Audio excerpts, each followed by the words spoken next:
The Pies are back on top of the AFL ladder. Goodbye from the G. Welcome to Carrara on the Gold Coast. Thanks, team. Haven't we got something to live up to from the MCG today? The final game before we get a pure ladder once more. The last of the games of the bye rounds. It's Gold Coast versus Hawthorn. Quentin Hull and the team in place. And the sun is out. The lights are on, but there's still plenty of natural light around as the Suns look to atone for their destruction at the hands of Carlton in the second term last week. All the positivity of their 2 wins in Darwin seemingly blown away in 30 minutes of explosive football from the Blues. It was a near-on 10-goal loss, which sees the Suns 6-7. Coming into the round, they were 12th on the ladder. And the Hawks, even though they've only won 4 games this season, 3 of those 4 wins have come in the month of footy that they played before the bye. Went to the break off the back of a 25-point win against Brisbane at the MCG. Week previous, they were jumped and beaten quite handsomely by Port Adelaide at the Adelaide Oval, but on form this year, that doesn't look like the most or the worst of their performances. And had beaten St Kilda and West Coast before then. So Hawthorn 4-9, Gold Coast 6-7. Couple of narratives going into this one, and we hope that you can enjoy it with us on Grandstand AFL through ABC Sport. Quentin Hull and Michael Price will call the action. Your analysts are Brownlow medalist Jason Ackermanis, former Port Adelaide captain and coach Matt Primus. Jess Stewart is down on the boundary, and as ever, you are welcome to be part of the broadcast. The way to get in touch is via the SMS on 0437 774 774. That's 0437 774 774. At selection, the Suns, Tommy Berry, Alex Davies and Alex Sexton were the players to get the chop from that loss at the MCG. Joel Jeffries out with a foot injury.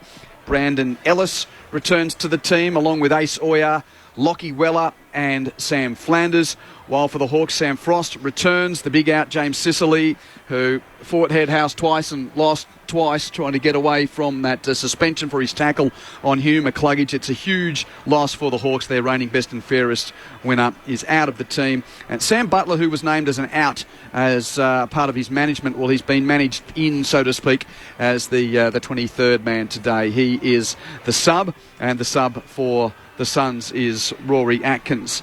Not too far away from the 2 supporters group raising the banners. I know a lot of our audience have just come from the absolute cliffhanger at the MCG. It feels like we're at the back end of all the excitement.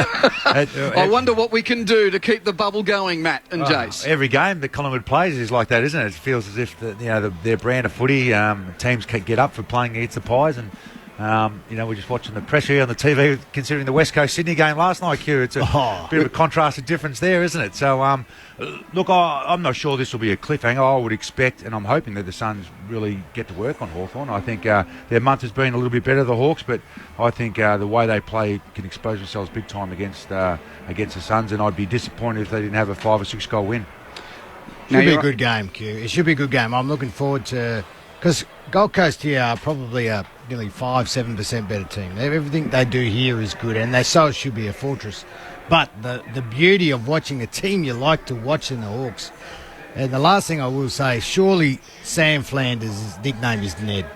Surely. Has to be. What else could you call him? Well, it's a rather obvious line that you've gone with there, Jace. Surely. I'll get into the preview of this game in a moment, but I want to ask you, off the back of what many have just heard and seen from the MCG, both of you two guys played in teams that won a lot of footy games and just had belief at the back end of a game. And it's a common theme about Collingwood, but it's worth reiterating, I think, today again, because of your experiences in the teams that you played in, Matt and Jace. How valuable is it? It's huge, isn't it, Jace? Your belief that... I saw a stat come up, I think 11 of their 15 games have been trailing at three-quarter time they've won. So not only do they win if they're just in front and they get ahead again, they can come from behind. So that belief and doing it at the G every second week, arguably for the Pies, is huge for them. And the belief they had last year doing that, nearly a kick away from getting in the grand final last year, it is huge to be able to continually do that, no matter what the margin looks like, and against who the opposition is enormous to take in the finals. I think what we forget, though, is that Adelaide, we're under a lot of pressure, have been pretty poor, very poor away from home. And for them to play such a great brand of footy, more scoring shots, That will give Adelaide fans a great sense of what they should be doing on the road. That said, I remember we played a game against Port who we had a wonderful rivalry, and you're up by about 30-something points. We came back, we lost by just under a goal, and right in the last second there was 4 of us standing in the goal square as the siren rang. They're the type of games and teams that you just know you're going to outrun them. And you know what Lee Matthews would say? He said, boys, it's hot up here, it's beautiful, the winters are great. You get more running to your legs. You're going to be running quicker. You'll be better than these guys in Victoria. And little things like that. That's what Stewie G should be saying to the Suns, because they've got the weather to benefit where, you know what it's like in the cold. Yep. It's hard. It's hard to get up and run and do the extras. Where here, it's easy. So what does Hawthorn bring to the table today? It seems like a bit of a free hit for them. Not many people are expecting... Well, I need to phrase this carefully. I think... It's not about not many people are expecting Hawthorn to win. I think more people are sharpening the knives, ready to get into the Suns if they can't win this one. Yeah, and the Hawks have shown, I think, Sam Mitchell's the style of play is coming through. And as you mentioned, Q, their last month, they're starting to grasp what he wants to do and how he wants to... They're good to watch. I mean, I haven't seen them in the flesh, but I've enjoyed watching their stuff on telly the last couple of weeks. They're not boring. They're not long down the line and stoppages and just bore you to death. They're exciting. So, the thing with them, they're the youngest team every week they're putting on the park. Can they keep that momentum going after the week off the bye and continue to play they were that first month, the last month where they knocked off Brizzy, whose form is pretty strong. They've just burst through a banner which reads, "Be courageous." Now it's Believe, I think. Believe. It said something else, but it's just been lowered now. Hard read there for you, Be Q. determined. Be determined. Thanks, Pricey. Sorry. Michael Price, you did get to see them in the flesh at the MCG a couple of weeks ago when they beat the Brisbane Lions. The Hawks, by the way, are playing in one of their different strips today. It is the brown with the gold yoke, the gold V. That's the Mayblooms jumper. Go back to when Hawthorn, previous to being called the Hawks, they were the Mayblooms, and they were predominantly brown with the yellow yoke. It's the negative of the old Brisbane Bears strip. Yeah, it is too. Oh, that was a horrible strip. Oh my God. Indeed, but you mentioned I was lucky enough to be at the MCG a couple of weeks ago, Q, as Hawthorn overran the Brisbane Lions, and that's exactly what they did. They used their youth, their skills and their pace more than anything to just hit the space at the MCG more than Brisbane did. And Brisbane didn't get them on the way back either. They didn't turn the ball over as much until they got into the forward 50. Harris Andrews had a bit of a day, but it was their enthusiasm and their intent on just running it and running for each other and using the ball. It was exciting to watch, Matty Primes. Yeah, right. Yeah, well, you mentioned Sicily. That is a huge ad. They don't have much experience, but the ability for him, he's had some enormous games this year of just intercept marking and owning the ball. That's a big out with a team like the Suns who like to play really direct and get the ball inside 50. Like that will hurt the Hawks today. He's been getting so much of the ball. Sorry, Q. The other guy who has improved, and I love watching him play, is Will Day. He's gone to another level. He's been great to watch this year. I was just about to say, we touched very briefly on this just before our national audience joined, but a chance to reiterate, it is a major theme at the back end of the seasons for the Suns under Stewie Dew. Their win-loss ratio gets worse. I did the numbers from 2018 up to round 13, or their first 13 games, depending on when the bye fell. I thought, okay, I'll just go with where they are today. They've played 13 games, they're 6-7. So after 13 games in the Stewie Dew era, their win rate is 32%.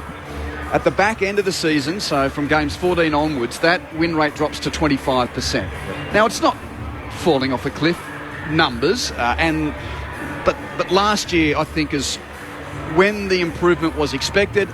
They were 7-6 after 13 games, won only 3 of their last 9. We're waiting to see. I think the chance for the Suns to have any forgiveness about young players, not enough pre-seasons, not enough experience, they're out of petrol tickets there? Gone, out the window. Gone for mine. And also the fans in the AFL industry, they have the biggest list size in the competition. They've been given draft picks. They've got a great facility, all those sorts of things. They've got everything. There is no excuses why they should fall off the face of the earth like you're talking about, Q. Yeah, these two teams played twice last year, and Hawthorn actually won the last start against them when Jack Gunston actually kicked 5 goals down in Launceston when the Hawks won by 7 points in one of those games at the back end of the year where the Suns were expected to do well, but travelled away and got beaten by a more lowly ranked team. The last time they they played in a Suns home game. It was actually in Darwin, where Gold Coast won by 11 goals. But they've only ever been 3 games between these two teams at Carrara. And it's been so long ago, Pricey, that Brandon Matera and Jack Martin were the leading goal kickers for the Suns on that day. Back in round 3 of 2017, when Gold Coast won by 86 points. So it has been a while since the Hawks have played the Suns here. They haven't played in Queensland at all for 3 years. So, I mean, Acker might be right. It could be, what is that strange orange globe in the sky? It is called the sun, and it is bright, and it might actually burn the Hawks. Who knows? The other important thing, and while the players and the coaches wouldn't have talked this to the players, but after this, they've got Collingwood here and then Port in Adelaide.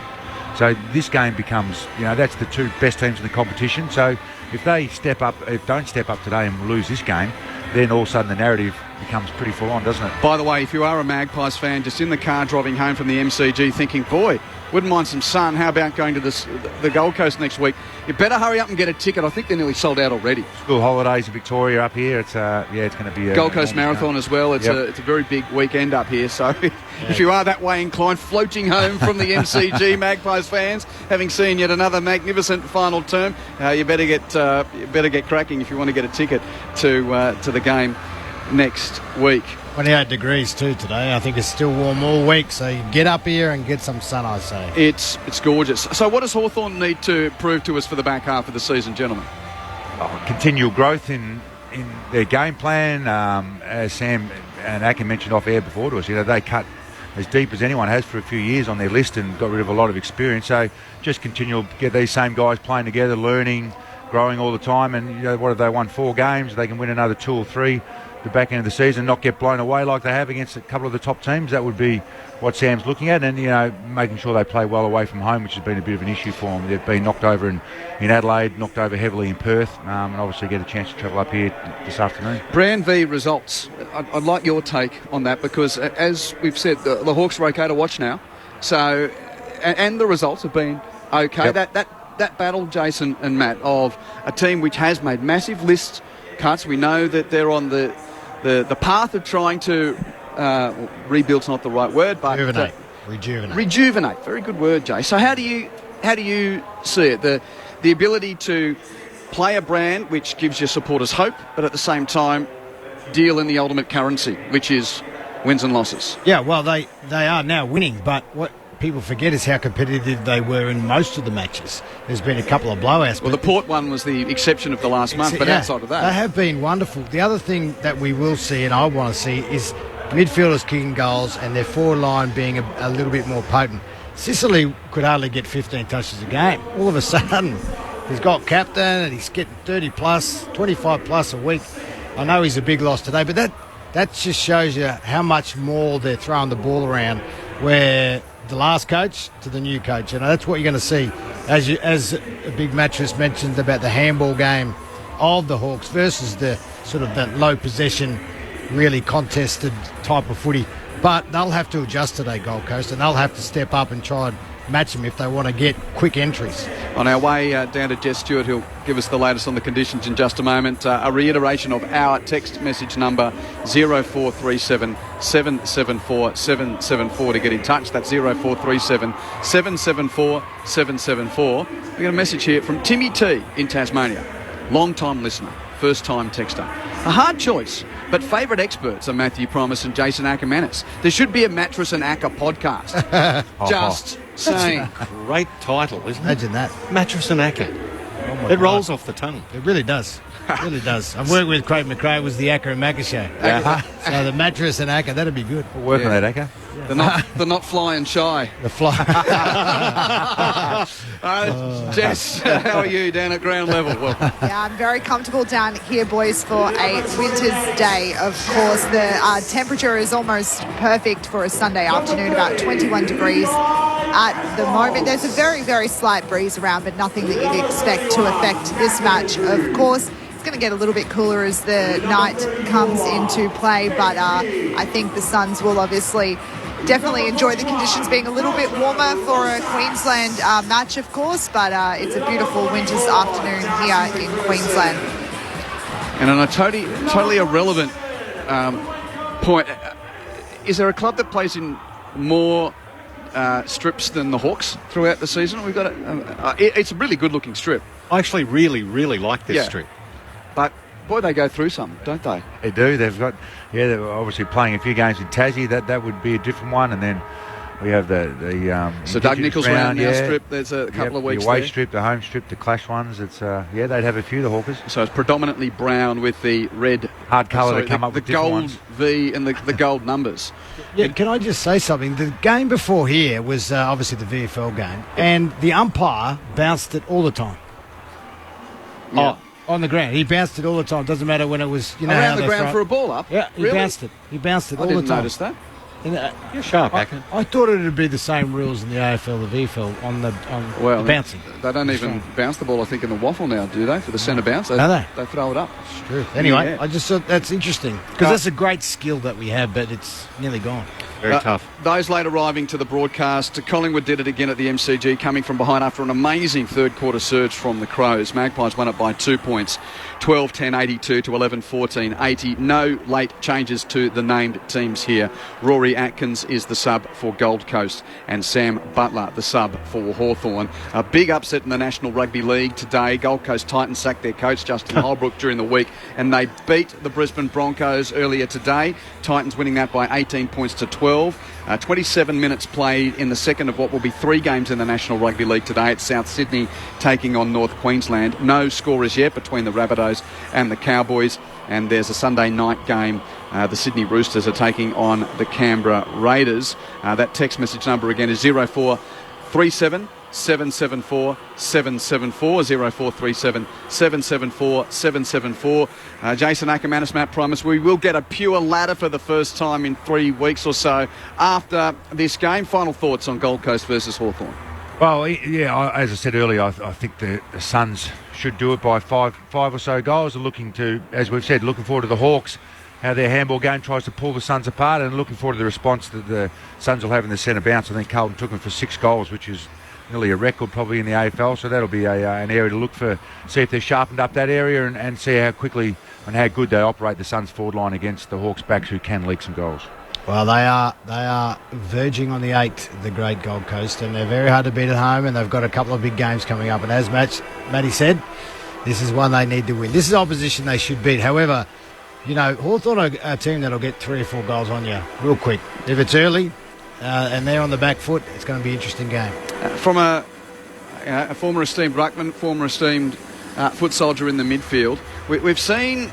Foot soldier, Acker. I don't think he's been called a foot soldier before, has he, Q? Probably just a superstar. Don't encourage him. Don't encourage him. How can... I mean, Matt Rowell basically won the game for Gold Coast against Adelaide when he was quiet and then was unbelievable in the second half. Yet that centre clearance area was where the Blues smacked the Suns last week. So what are the reasons? How do you fix that when that happens? Well, for 6 goals, obviously your forward line has to kick the goals. You can get in there and they can have 6 shots and kick 6 points and you don't look as an issue. But the speed of Carlton, they had a couple of guys. The Suns don't have that. They have a lot of Rao, Anderson, Swallow, obviously Took when he's back, he'll be in there. So they have more of the thick contested kind of guys rather than a bit of speed. And it'd be interesting to see if the Hawks, who they throw in there, you've got to have a couple of good balls in there. But if you can have a bit of speed where you can get that first possession out to the speed, that's when Carlton were able to get a hold of the Suns last week. Oh, look, the listeners, I am but a servant of the listeners, Jason. So I am going to ask you this question. By the way, if you do have a text message, please send us your name and where you are texting from. An unnamed text reads, how did Acker go in his game yesterday? Where did you play? Well, I started full forward. I was actually swapping. Where? As in sorry. I actually played in Waganya. Waganya is just outside Corowa. I used to live in Albury, so it's just down the road. Very famous for wines, beautiful wines. And I actually Northern Victoria, yep. Very cold. I was swapping on ball with Harley Bennell. We had a great game. Jared Brennan played as well. So I had plenty of time in the midfield. Obviously, they're a team that hasn't won for 3 years, Waganya, and nearly got the chocolates. It was a great game, but it worked because the timing. Obviously, after this week, you can't go anywhere because they stopped trading. You can't go out. Transfers. So goals, Acker? 2 goals. Harley kicked 4, so 6 out of her 10 goals. So we did what our job was, but We just couldn't quite get there. Would have been great after 3 years of no wins. Whoa, and sorry for before the bounce, an irrelevant question for Matt Primus from Ian B. His thoughts on Chris Scott surpassing your grandfather's coaching games record at the Cattery. Yeah, that's a long time in the game, and that shows you how successful he is. That's a fair record to beat.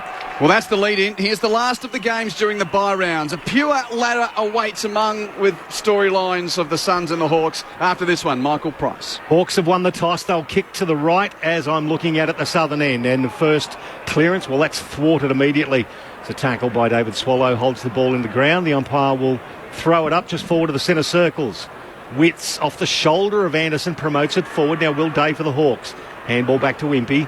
Tries to measure a pass. It was well done by Mac Andrew, who got over the top there of McDonald. Spoiled the ball. Good contest from Seamus Mitchell at ground level against Nick Holman, who's a hard nut. The umpire comes in, separates the two. He's going to take the yellow Sharon and throw it up right in front of the interchange gates. In the shadows of the Western Stand, Witts with the tap down, ground level. It's rowed by Flanders of the Gold Coast. Hand pass to Ainsworth onto Holman. Intercepted, though, by Mitchell of the Hawks on the wing. Picks up his own tap, kicks a hope at a half forward. Doesn't get to the intended target. Ballard marks in front of Meek. Ballard at left half back for Gold Coast. Infield on the 45. Marked by Anderson. Kicks back to full back. Collins takes the grab. Transfers to the right back pocket. And Powell's there as the Suns try and loop it across the face of the goal there, defending at the right of your radio dial. Oh, that's a dangerous kick. It was a worm-burning kick, and Noah Anderson couldn't quite pick it up. They're into him. His ball stuck underneath. He's being held there. The umpire's going to ping him for holding the ball. It's a couple of Hawks standing over the top of him. And it's going to go to Dylan Moore by the looks of things. He's 35 metres out, 45-degree angle to the left. Did he do the toss? I thought he did the toss He did the toss. He won the toss for them. He was acting captain. And the other thing we're seeing already as he comes in to kick this goal is how they're spreading the field, Gold Coast. They're trying to get out. So the young man taken at number 67 in the 2017 draft. He pushes it close to the right goal post, but it squeezes in. The Hawks have got the first of the match here at Carrara. One straight, the Suns yet to score. We've only played 2 minutes of the first term on ABC Sport, Grandstand AFL. Yeah, not the best kick. When it goes at your feet and you fumble, Matty Primus, that is a recipe for disaster. I can see what the Suns are trying to do, go out the open side, create lots of space, make them defend, but you just got to be a bit more clinical coming out of the back line. Yeah, you have to be. They've played a lot slower the last 4 or 5 weeks, the Suns, ball in hand, but with down there, it's interesting to keep an eye down back. Will Powell, Mac Andrew, Darcy McPherson, they can turn the ball over by foot if they're just going to play kick mark out of there. And as we were saying earlier, the Hawks will swarm on any chance of a turnover. And the Hawks have got the advantage of whatever breeze there is. The big Gold Coast Suns flag at the open end is blowing down towards that southern end that Hawthorn are attacking in this first term. Centre bounce. Reeves and Witts do battle. Neither gets a telling tap. Nash is tackled by Rowell. Says ball up. The other thing we're seeing, Q, is we're seeing Hawthorn in the four-line line straight up and down the ground. Blackman Sherrod again. Rowell with a clearance. Hand pass out the back for Anderson of the Suns. Rush kick inside 50 for Gold Coast. King with 2 grabs. Can't take the mark. Blank comes away with it for Hawthorn. Hand pass to Moore, ridden into the ground by a fierce tackle from McPherson. And the umpire says ball it up. Almost buried him into the turf. No push in the back. I thought he fell into that. He sort of fell into him and rolled him over at the same time. Optical illusion as Witts gets it down to Rowell. Immediately gets it to his foot. Now it's a ground ball 30 metres from goal. David Swallow leads back. The handball's loose. Hawthorn will get the ball. Connor Nash with the receive. Immediately tackled by Rowell on the 50-metre line. Umpire has to ping him for holding the ball. No. Says, I will ball it up just between the centre square and the arc. They're ready for this, Pricey. They're cutting him off in the middle. Reeves got the tap down there.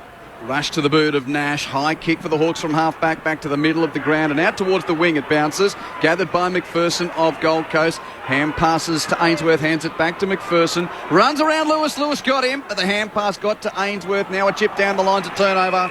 Newcomb there to take the mark for Hawthorn. Right beneath us as we broadcast on this highway side of the ground. Newcomb's kicked to half forward. Takes a bounce before being gathered by Meek. Hand pass put Moore under pressure. High contact from the tackle.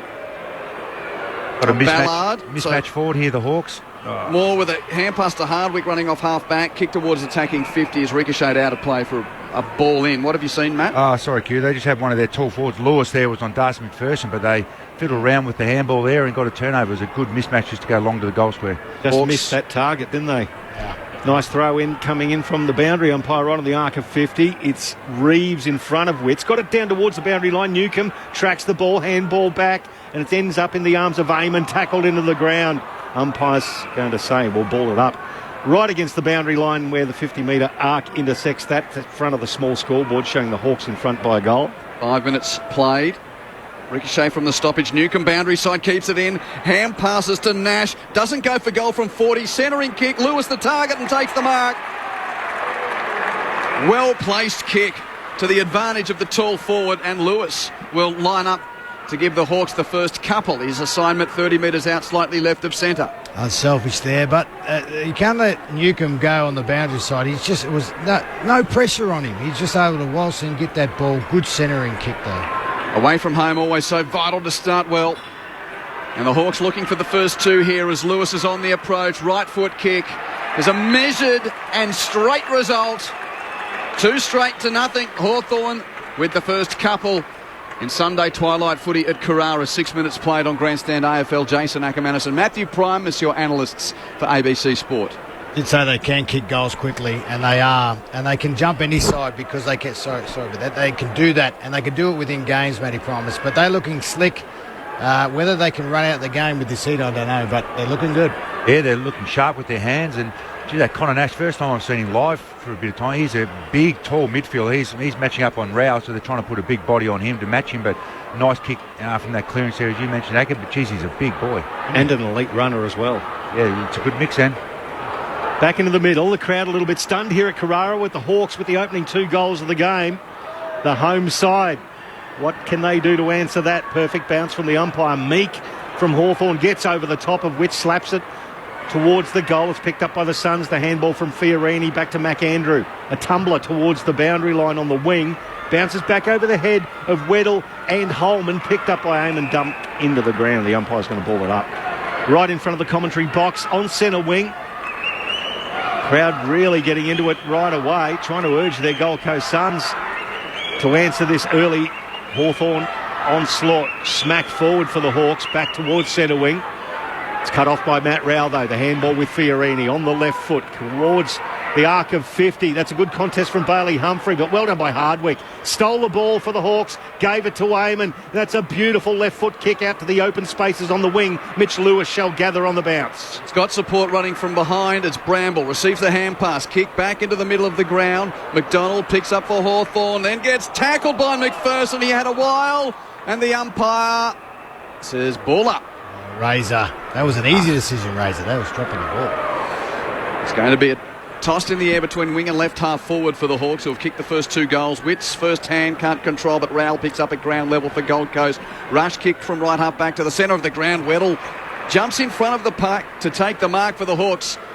And the visitors will load up from halfway. Rising Star nominee from round 10, Josh Weddle, good player. Now they transfer the ball towards the commentary wing, and the kick's just got too much on it.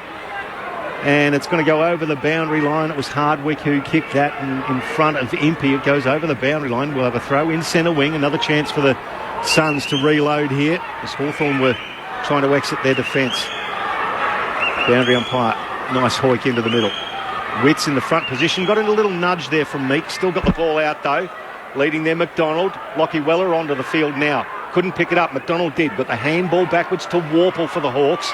Little stiff arm as he got rid of the ball. Now to McKenzie. Tackle by McAndrew. Really good tackle. Should have been rewarded. Ball went over the boundary line once again. Razor Ray Chamberlain, the umpire, gets the ire of the Gold Coast fans. We're going to throw in next to the interchange gates. Good news. They've all got hair, these boundary umpires. Looking very nice today. I don't know why you're so hairist, Jason. Boundary throw in. Beyond the ruckman, picked up by Nash of Hawthorn. Hand pass out the back. He's got a target in McDonald. Rushed forward by the Hawks into attacking 50. Onto the head of the pack. Kaczynski was the target, can't mark. Moore does the roving. Crashes through a pack to hand pass. Weddle picks up. Gets onto his right boot from 60. Kicks to an open goal mouth, but tracking back. Ballard there to mark for the Suns. A metre from the goal line. just to the right of the major opening, so it wasn't going through for a goal, with Ballard in the time of need taking the grab for the Suns. Runs to the left back pocket, kicks it to half back. Humphrey flies, got a hand, can't mark. Rode by the Suns. Wits, though, dropped the football before getting away. Effective hand pass. Humphrey kicks it off the ground towards the wing. Picked up by Ainsworth. Hand pass sold his teammate in Flanders a dump, turned over. Hawks have got it on the wing as Scrimshaw gives the hands to Newcomb. Newcomb over the low, go to Eamon. The beautiful left foot kick to the outer wing is measured perfectly for Bramble. He wants to play on, does so, sees Mitch Lewis on the lead, honours that lead, but he dropped a pud, Mitch Lewis. He had time to pick it up, stand there, assess his options as he's corralled by Collins. Got a handball there to Dylan Moore. On the run, kick inside 50. The front position was taken there by the Hawks. Kaczynski couldn't quite take the mark. It's hacked out, and now the Hawks are going to reboot. They're going to get the ball back in. Mark's been taken on the outer side once again by Moore. Had a few touches as well as the opening toss of the game. He kicks it inside 50. Cut off easily. Well done, Will Powell, who cut across. Mark's in the right back pocket for Gold Coast. Two straight to the Hawks. Gold Coast yet to score. Long exiting kick to left half back. And Ainsworth takes the grab. Goes with a short pass to Ellis, returning to the team today. Brandon Ellis, one of 4 changes from the loss against the Blues. He kicks down the line to the wing. Fiorini marks, continues around the paint of the boundary line to Ainsworth. Moved it just forward of halfway. Hand pass infield to the running Fiorini. He's got time to trot to within 80 of goal. Kicks to full forward in a 2-on-2 pack. Out the back, Hardwick Rose for Hawthorn. Hawks ball. Hand passes to Mitchell, kick across the face of goal. Bramble marks in the left back pocket. Wants to play on, and the Hawks really stretching the extremities of Carrara early in this one. Chips to Weddle. It's pretty easy to see what they're doing, Pricey. You saw it at the MCG against the Lions. I thought, well, it worked against one Queensland team. Why not try it here? They love to run, and they love to use the pill a fair bit. That's a nice kick to Hardwick. He chipped it to a lead and finds Newcomb just at right half back. He measures a pass to lead of Luke Bruce. The Hawthorn veteran has it just short of centre wing. He tries to bite off a very aggressive kick. It was a 2-on-1. Well done to Brandon Ellis, who cut it off from McKenzie. But the Hawks at ground level win it out through Warple. The handball through Weddle. Now it gets over the top. Connor Nash, the hands, McKenzie. He gets around McPherson just as evading the tackle. Shot a speculating handball out. And really good defensive work for Ben Long to take the ball over the boundary line. But boy, McKenzie had it. Free kick, Pricey. Okay, on the boundary line. What is that for, Acker? It's right on the boundary line. I don't know. I didn't quite see it. I don't know whether he held him, but there shouldn't have been anything. There wasn't much in that. The ball's in the hands of Mitch Lewis, right against the right behind post. The hoots of the Gold Coast crowd looking at a small replay can't quite see what it's for. Deliberate against Ben Long. He's taken it over the boundary line deliberately. Mitch Lewis now on the boundary line, the outside of the right shoe. He's hit the fat side of the ball, and it's gone out of bounds on the full in the opposite pocket. No longer any forgiveness for those. We saw a very similar one. Was it Dane Rampy from the Swans who got penalised? So others around the comp. If you're a defender in the pocket, you can no longer use the boundary line for solace. They were onto that. Short kick in for the Suns. It's Powell who's got it at full-back, kicks it to left half-back. Ellis takes the mark. Hawks 2 straight, Suns yet to score. 13 minutes played on Grandstand AFL, the last game of round 15. The last game of the bye rounds. Ellis kicks it back to full-back. Powell marks in space and will chip it to McPherson. So the switch is complete. Can they get it down the wing? McPherson's kick misses 2 targets. In between them, Bramble takes the mark. There was Oya there was Lukosius there, missed both of them. And Bramble has the grab for Hawthorn just forward of the Nerang River wing. Called to play on. Kicks Hawthorn back into attack once more. Lewis from behind climbs high and takes a clean clunk 35 metres out. Beautiful leap and stretch. He probably got there half a second early, Matt, but had the hang time to hang on and get the grab. Oh, it was just the 2 big hitters were in front. Everyone was watching them, including Collins, who normally flies, and he just let his man fly up uncontested. Beautiful grab. Hung for a couple of seconds there, and hopefully he can finish. But another turnover coming out of the back line for the Suns might cost him again.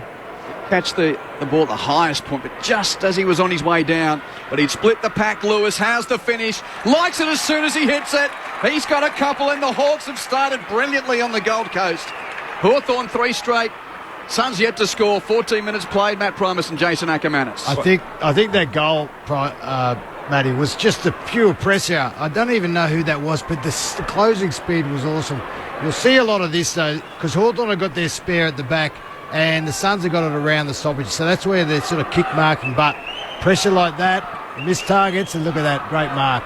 Yeah, it's the Hawks method, with their handball. They had 28 kicks, 29 handballs, but their method around the handball is not getting them into trouble. They just have great shape with their eventually 3 or 4 handballs, and they release someone out of space, and they're making some pretty good decisions through the middle of the ground. 7 inside 50s to Hawthorn for 5 shots at a rate of 71% efficiency. Gold Coast 3 inside 50s, no shots. Roy Orbison, we're back into the middle. Fiorini, the handball over to Noah Anderson. It's a long kick inside 50. Big pack, Lukosius fly, so does King. King at ground level did better, the big man. Handball to Ainsworth. Ainsworth with the snap, but well done, Big Ben King. Gave the service to the little man, and the Suns get their first on the board. The Hawks 3 straight 18. Gold Coast 1 straight 15 gone first term. Well, that was Kingy there. Not only Ben King did he go up, he got the second effort, got the handball out. Ainsworth, great finish. But as Matty Primus said before the game, the ability to win these stoppages in the middle is going to create opportunities. That is exactly what happened there, because before that they were getting a little bit destroyed around the middle. Yeah, and the Hawks, as you mentioned, Aka, the Hawks can't get a spare back. Well, no team can from a centre bounce, 6 on 6, and that's where they are pretty light on for experience and good quality plays down there at the moment, the Hawks. So they can get in there early. The Suns, they're going to give opportunities to hit the scoreboard like they did then. Got Casbolt in the ruck at the moment, so let's see how he goes. Up against Reeves. Bounce. Well, favoured Reeves. Didn't recall it. Reeves tapped it straight to Casbolt. Clearance for the Suns, although it's a high bomb to half forward from Casbolt. Punched off the pack by Oya, roved by Impey of Hawthorn. Hand pass clears the congestion. Mitchell receives. Hands it out the back to Moore. Kick from left half back. Defensive 50 around the wing. Met by Casbolt. He split the pack and spoiled the mark from others. Roved by Swallow on the boundary line. Kicks it back to attacking 50. Lukosius leaves out. Got a hand, can't mark. Roved by Ainsworth near the boundary, 60 out. Hand pass infield to Flanders.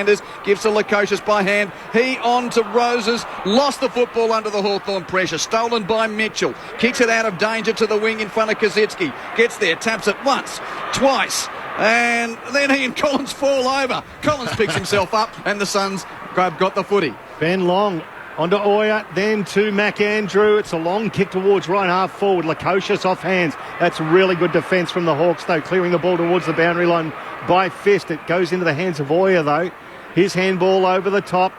Flanders, long inside 50. King the target, fisted away there. Combination of Frost and Hardwick did well for the Hawks. Boundary line throw-in's going to happen 30 metres out right forward pocket. You to get in touch, the SMS number is up and running on 0437 774 774. That's 0437 774 774. Hawthorn 3 straight, Gold Coast 1 straight, 17 minutes first quarter. Casbolt got to the drop of the ruck tap, but tapped it only down to Nash, who bangs a long ball, 60-metre clearance from the pocket to the wing. Met by Lewis of Hawthorn, wins the footy. Hand pass in tight to McDonald. Boundary's too close for him to create. Out of play and a throw-in out on the Nerang River side. And if you just look beyond the grandstand there, Pricey, a little bit of a pink hue on the Surfers Paradise skyline as the sun sets on this gorgeous Sunday in Surfers Paradise. Gotta love a little bit of glitter strip at the background, Q. It's a good feeling. Flanders at the base of the pack. Handball backwards to Anderson, immediately claimed and held. Umpire's going to quickly ball it up. We're right against the boundary line, just in between the wing and right half forward for the Suns. They're pressing after Hawks jumped them 3 goals to nil. They answered with 1 just recently. Well, I think they're going back. You can see the numbers here. They're man on man now. So that spare they're taking out of the contest, the Gold Coast Suns, just to make it a little bit more even, and I think it'll work. From the boundary line throw in. It's going to be Reeves versus Casbolt. Casbolt did well with his bulk, got it down, but sharked by Connor Nash for the Hawks. He kicks it long down the wing. Lewis did beautifully to propel it forward. Tyler Brockman to the run of Nash. Barely hit his foot. Cut off there by Sam Collins for the Suns. Subterranean handball to the run of McPherson. He had to kick it off the deck. So did Oya. Now it goes into the hands of Holman. Back to Oya by hand. Long kick. Lukosius in the rear position against the former stun in Scrimshaw. Ball hits the deck. King picks it up. He's slung. Oya can't pick it up. Moore could. He's picked up by Oya and dumped. Holding the ball. No, umpire says. It's going to be a ball up 25 metres out. Great defence, the Hawks. They were out, weren't they? Yes, Scrimshaw outstanding to come back. Good looking start from Hawthorn away from home. And they win the stoppage in the back pocket. Warple underneath the tap from Reeves. Chips across the face of goal. And Amon takes the grab just forward of the boundary in the right forward pocket. Happy to kick it back across the face of goal. Marked by Hardwick. They want to spread this ground at every opportunity. Ham passes to Scrimshaw, has 3 bounces to half back, draws a man, hands it back to Hardwick. No one's coming at him. And he's going to, look laterally before upfield. Has a bounce. Now Ham passes. It's taken by Scrimshaw again, just forward of left half back, kicks it wide to the wing, and Moore's fumbled that over the boundary line. Oya was there in company. Dropped Mark out of play. But it is so obvious, isn't it, Matt and Jason? They want to play side to side as much as up and down the Hawks. Yeah, they'll out possession you, keep it away from you, stretch your, as you say, Q, with the width and length of the field. Plus 10 in the handballs as well, the Hawks. Make you defend, that's what they want to do. Throw in, outer side, Casbolt versus Reeves, who gets it back towards the boundary line, does Reeves, and it's going to be overrun by Anderson. Back there, we'll do it all again. The boundary umpire will come forward. Casbolt has nearly won every one of these. He's going well, except for one of the centre square ones. His size is causing him trouble. He's only been in 3 contests and he's won 3 hit-outs. You're dead right, Acker. Throw in outer side. Casbolt versus Reeves, and just as we say that, Reeves completely outpointed Casbolt and then kicked the ball forward to left half forward. It bounced over the boundary line in front of Collins, and Kazitsky will get a throw in. You Nostradamus, you. Oh, commentator's curse. Good to see you in form, Jason. Oh, man, I'm on fire already. The natural lights continuing to fade. Floodlights really taking effect in the middle of the ground on this, as named, Twilight Affair. Boundary throw in left half forward for Hawthorn. Casbolt and Reeves, they share it. Rowed by Long of the Suns. Hand pass to Fiorini, kicks the Suns clear from half back towards the wing. Weddle in front, spoiled away from him, and the Suns have the numbers at ground level. Rose's hand pass to Holman. Newcomb's run him down, holding the ball. Fantastic tackle from Jai Newcomb. And he decides to readjust his headband as reward for earning that free kick. In the middle of Carrara, chips it to Impey, runs through the bullseye, having taken the mark, drives the Hawks deep into attack. Kazitsky got the snit, couldn't take the grab, had one grab on it, then fell to ground level without the ball, rowed by Ballard of the Suns. Hand pass to Anderson. Grubbers a kick clear, but stolen by Impey of the Hawks, 60 out. His kick's a turnover. Ellis for the Suns, hands it out to Anderson. Hand pass to half back for McPherson. Kick to the wing, dropped by Lukosius. Cleaned up by Hawthorn's Hardwick. Hand pass to Weddle on halfway. Kick to half forward. Warple's going to get an arm chop free kick against McPherson. Hawks with it, 60 from goal. He plays on quickly by hand, finds Jarman Impey. It's a long kick towards the goal square. Lewis the target at the back. Casbolt went back in the pack. Didn't get paid. Dropped the ball. It's loose at the front of the pack. Picked up there by the Hawks. A handball shot out by Kazitsky. Comes backwards there from Newcomb. Tackle as he let loose the ball. And he let loose the ball illegally. Well done, Braden Fiorini. It'll be a free kick to the Gold Coast Suns, with Fiorini with his back 40 metres from his own goal. Under pressure there, the Suns. Kicks it wide to Weller, back into the team, having had that ACL reconstruction and started so well this year, but has had a few issues since. But he's back in the team today from left half back. Kicks to a pack on the wing where there'll be a Hawthorn free kick. Push in the back. Going to big Ned Reeves. It's off that one. Decides to kick it back to centre half back. Marked by Scrimshaw, and here's the spread. Straight away out to the Nerang Riverside. He's found a target in Day. Has to hold up after taking the mark. Now he runs on. Has support from Amon running behind. Receives the hand pass on the wing. Amon now kicks Hawthorn towards full forward. Andrew with a front on spoil on Kazitsky. Free kick.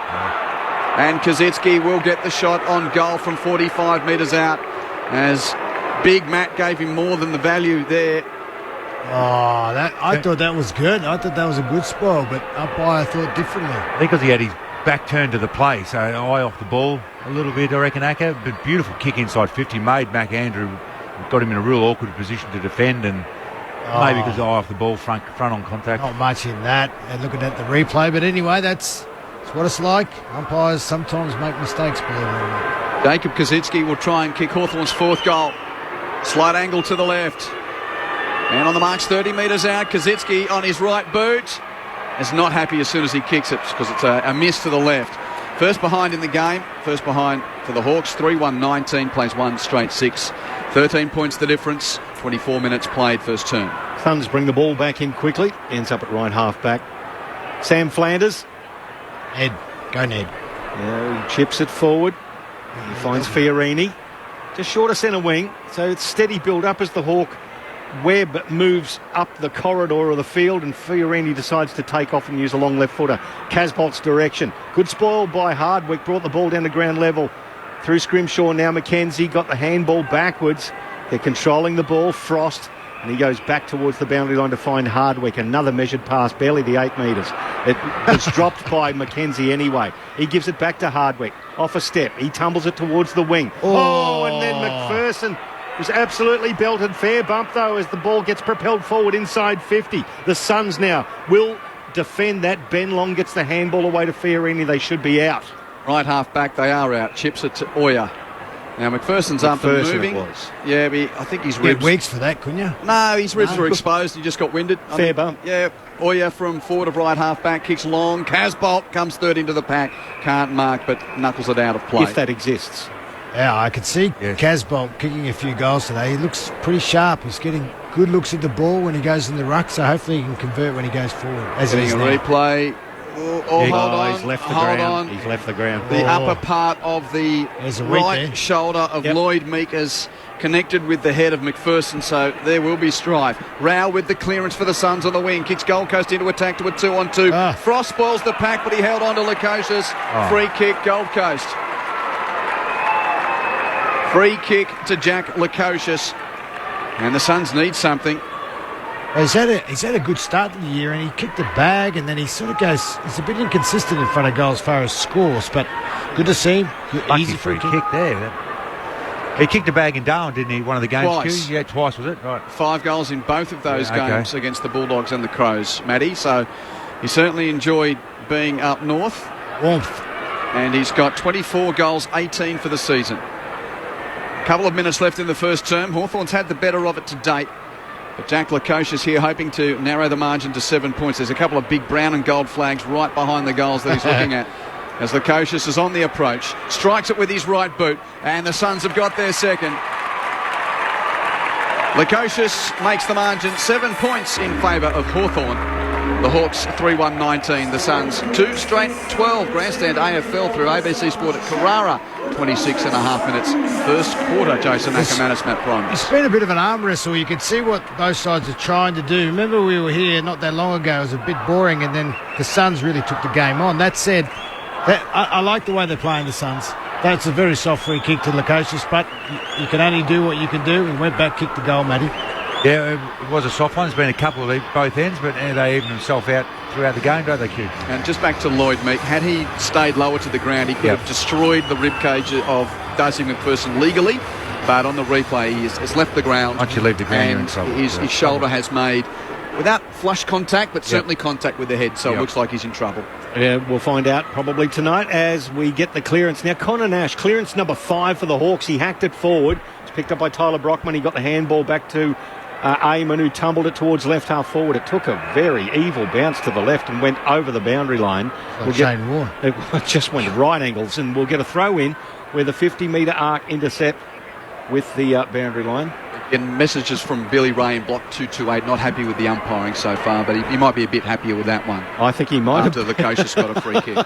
Thank you. Meek in the front position got it down. It's underneath the pack. Gold Coast player on top of it is Anderson. Oh, he just escaped Houdini-like from several players. A handball over the top to Ainsworth. He kicks it long in the Casbolt direction. And it was nicely done by Scrimshaw. Did all the body work, couldn't take the mark. The handball went out to Will Day. He scooped it backwards to Hardwick, and he goes laterally. It's a big one for Impey to chase, but he gathers and hits the 50-metre arc. Once again, the spread from the Hawks. Impey's kick to... Well, forward of the wing is dropped by Bramble, but he's got time to regather. Runs around Ellis. Kicks towards half forward. In front, Reeves couldn't mark under the spoil of Ballard. Ground level. Reeves battles on, big man. Well done. He's jumped on by a couple. Farmed it out, though. Hawks ball. Newcomb gives the hand pass to Day. Again, right across the centre square with his kick. And he's got a target. 30 seconds left. They're trying to get it inside 50 and score here, the Hawks. It was kicked infield to Hardwick. Mitchell was the man who took the mark. Hardwick now from the bullseye. Kicks to full forward. Witts makes a spoil on the pack. Gold Coast with the numbers at the road. Rowell comes away. Kicks it from fullback to halfback. Flanders takes the grab. So they really love using the width of the oval, do the Hawks. Flanders kicks it towards the commentary wing. Casbolt against Frost. Wasn't awarded the mark, didn't hold it long enough. At ground level, picked up by Ellis. A left foot torpedo, if you don't mind, as he was being tackled. And the siren goes, comes off hands, and that was an entertaining first term.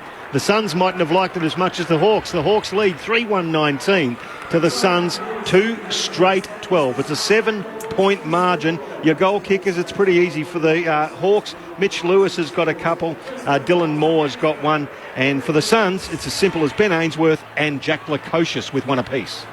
Being the news from the MCG earlier today, another wonderfully dramatic Collingwood finish, and they win most of those, as they did today, despite the Adelaide Crows going on a tear in the third term. The Magpies ran them down and won by 2 points. Collingwood 12 goals, 10-82 to Adelaide's 11-14. 80. There are 3 games in the National Rugby League today. The first of them saw the old sack the coach, win the game, ring true yet again. Gold Coast Titans, having sacked Justin Holbrook during the week, went up the M1 and beat the Brisbane Broncos at Lang Park. Titans 18 over the Broncos 12.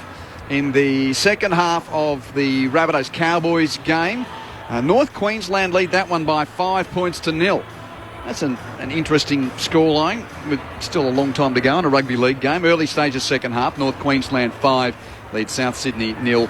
And to come later on today, it's the Sydney Roosters up against the Canberra Raiders. But it's quarter time here at Carrara. Hawthorn 3-1-19 leading Gold Coast 2 straight 12. Hope you're enjoying your Sunday of footy. More from Jason Ackermanis and Matt Primus in just a moment. You're listening to Grandstand AFL.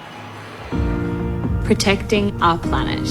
Breaking down barriers. Supporting new migrants and refugees. Lending a helping hand. These are some of the ways we became Australians of the Year. The Australian of the Year awards are nominated by you. So come on, reflect, respect, and celebrate Australians who are making a real difference. Nominate them now at australianoftheyear.org.au. Grandstand AFL. Now streaming every match on the ABC Listen app. Look for the AFL button. Newcomb boundary side keeps it in. Ham passes to Nash. Doesn't go for goal from 40. Centering kick. Lewis the target and takes the mark. And the Hawks looking for the first 2 here as Lewis is on the approach. Right foot kick is a measured and straight result. Called to play on. Kicks Hawthorn back into attack once more. Lewis from behind climbs high and takes a clean clunk 35 metres out. Likes it as soon as he hits it. He's got a couple and the Hawks have started brilliantly on the Gold Coast. The handball over to Noah Anderson. It's a long kick inside 50. Big pack, Lukosius fly, so does King. King at ground level did better, the big man. Handball to Ainsworth. Ainsworth with the snap, but well done, Big Ben King. Gave the service to the little man, and the Suns get there first. The 2023 AFL season. On radio, ABC Sport Digital. And now streaming on the ABC Listen app.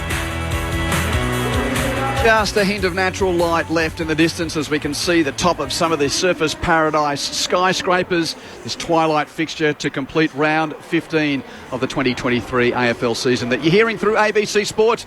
Quentin Hull and the team contemplating matters at quarter time, which reads Hawthorn on the scoreboard. 7 points to the good of the locals. Hawks 3-1-19, Suns 2 straight 12. Jason Ackermanis, Matt Primus, how did we get here? Well, the Hawks... Turn the mic on, Jason. The Hawks matched the Suns in what is their one wood. You know, the contest, the clearances, the inside 50s. They're winning all that, the Hawks, which that isn't their strong suit, but they've taken that away from the Suns. And then, as we spoke about, they've linked up with their handball. As Q and Price, you mentioned quite a few times, they use the length and the width of the ground and causing lots of... If they hadn't been as efficient going inside 50, they made a couple of blues and missed some opportunities, they'd be another 2 or 3 goals up. So...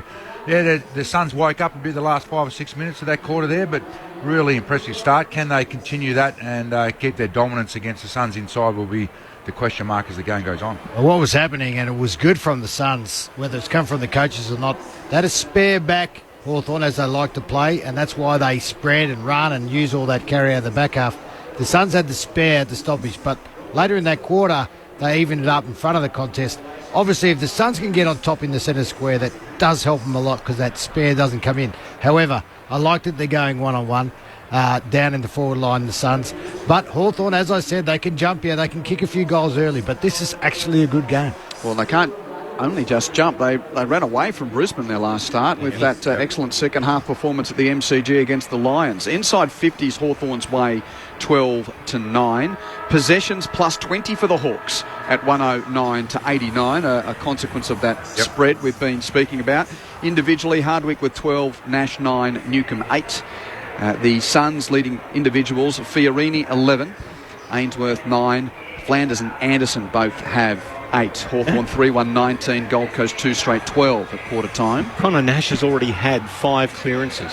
And 5 clearances by himself. He's a beast. Doing a good job on rail too. Well, Hardwick as well, playing across half-back, and that link man, he's had 5 marks.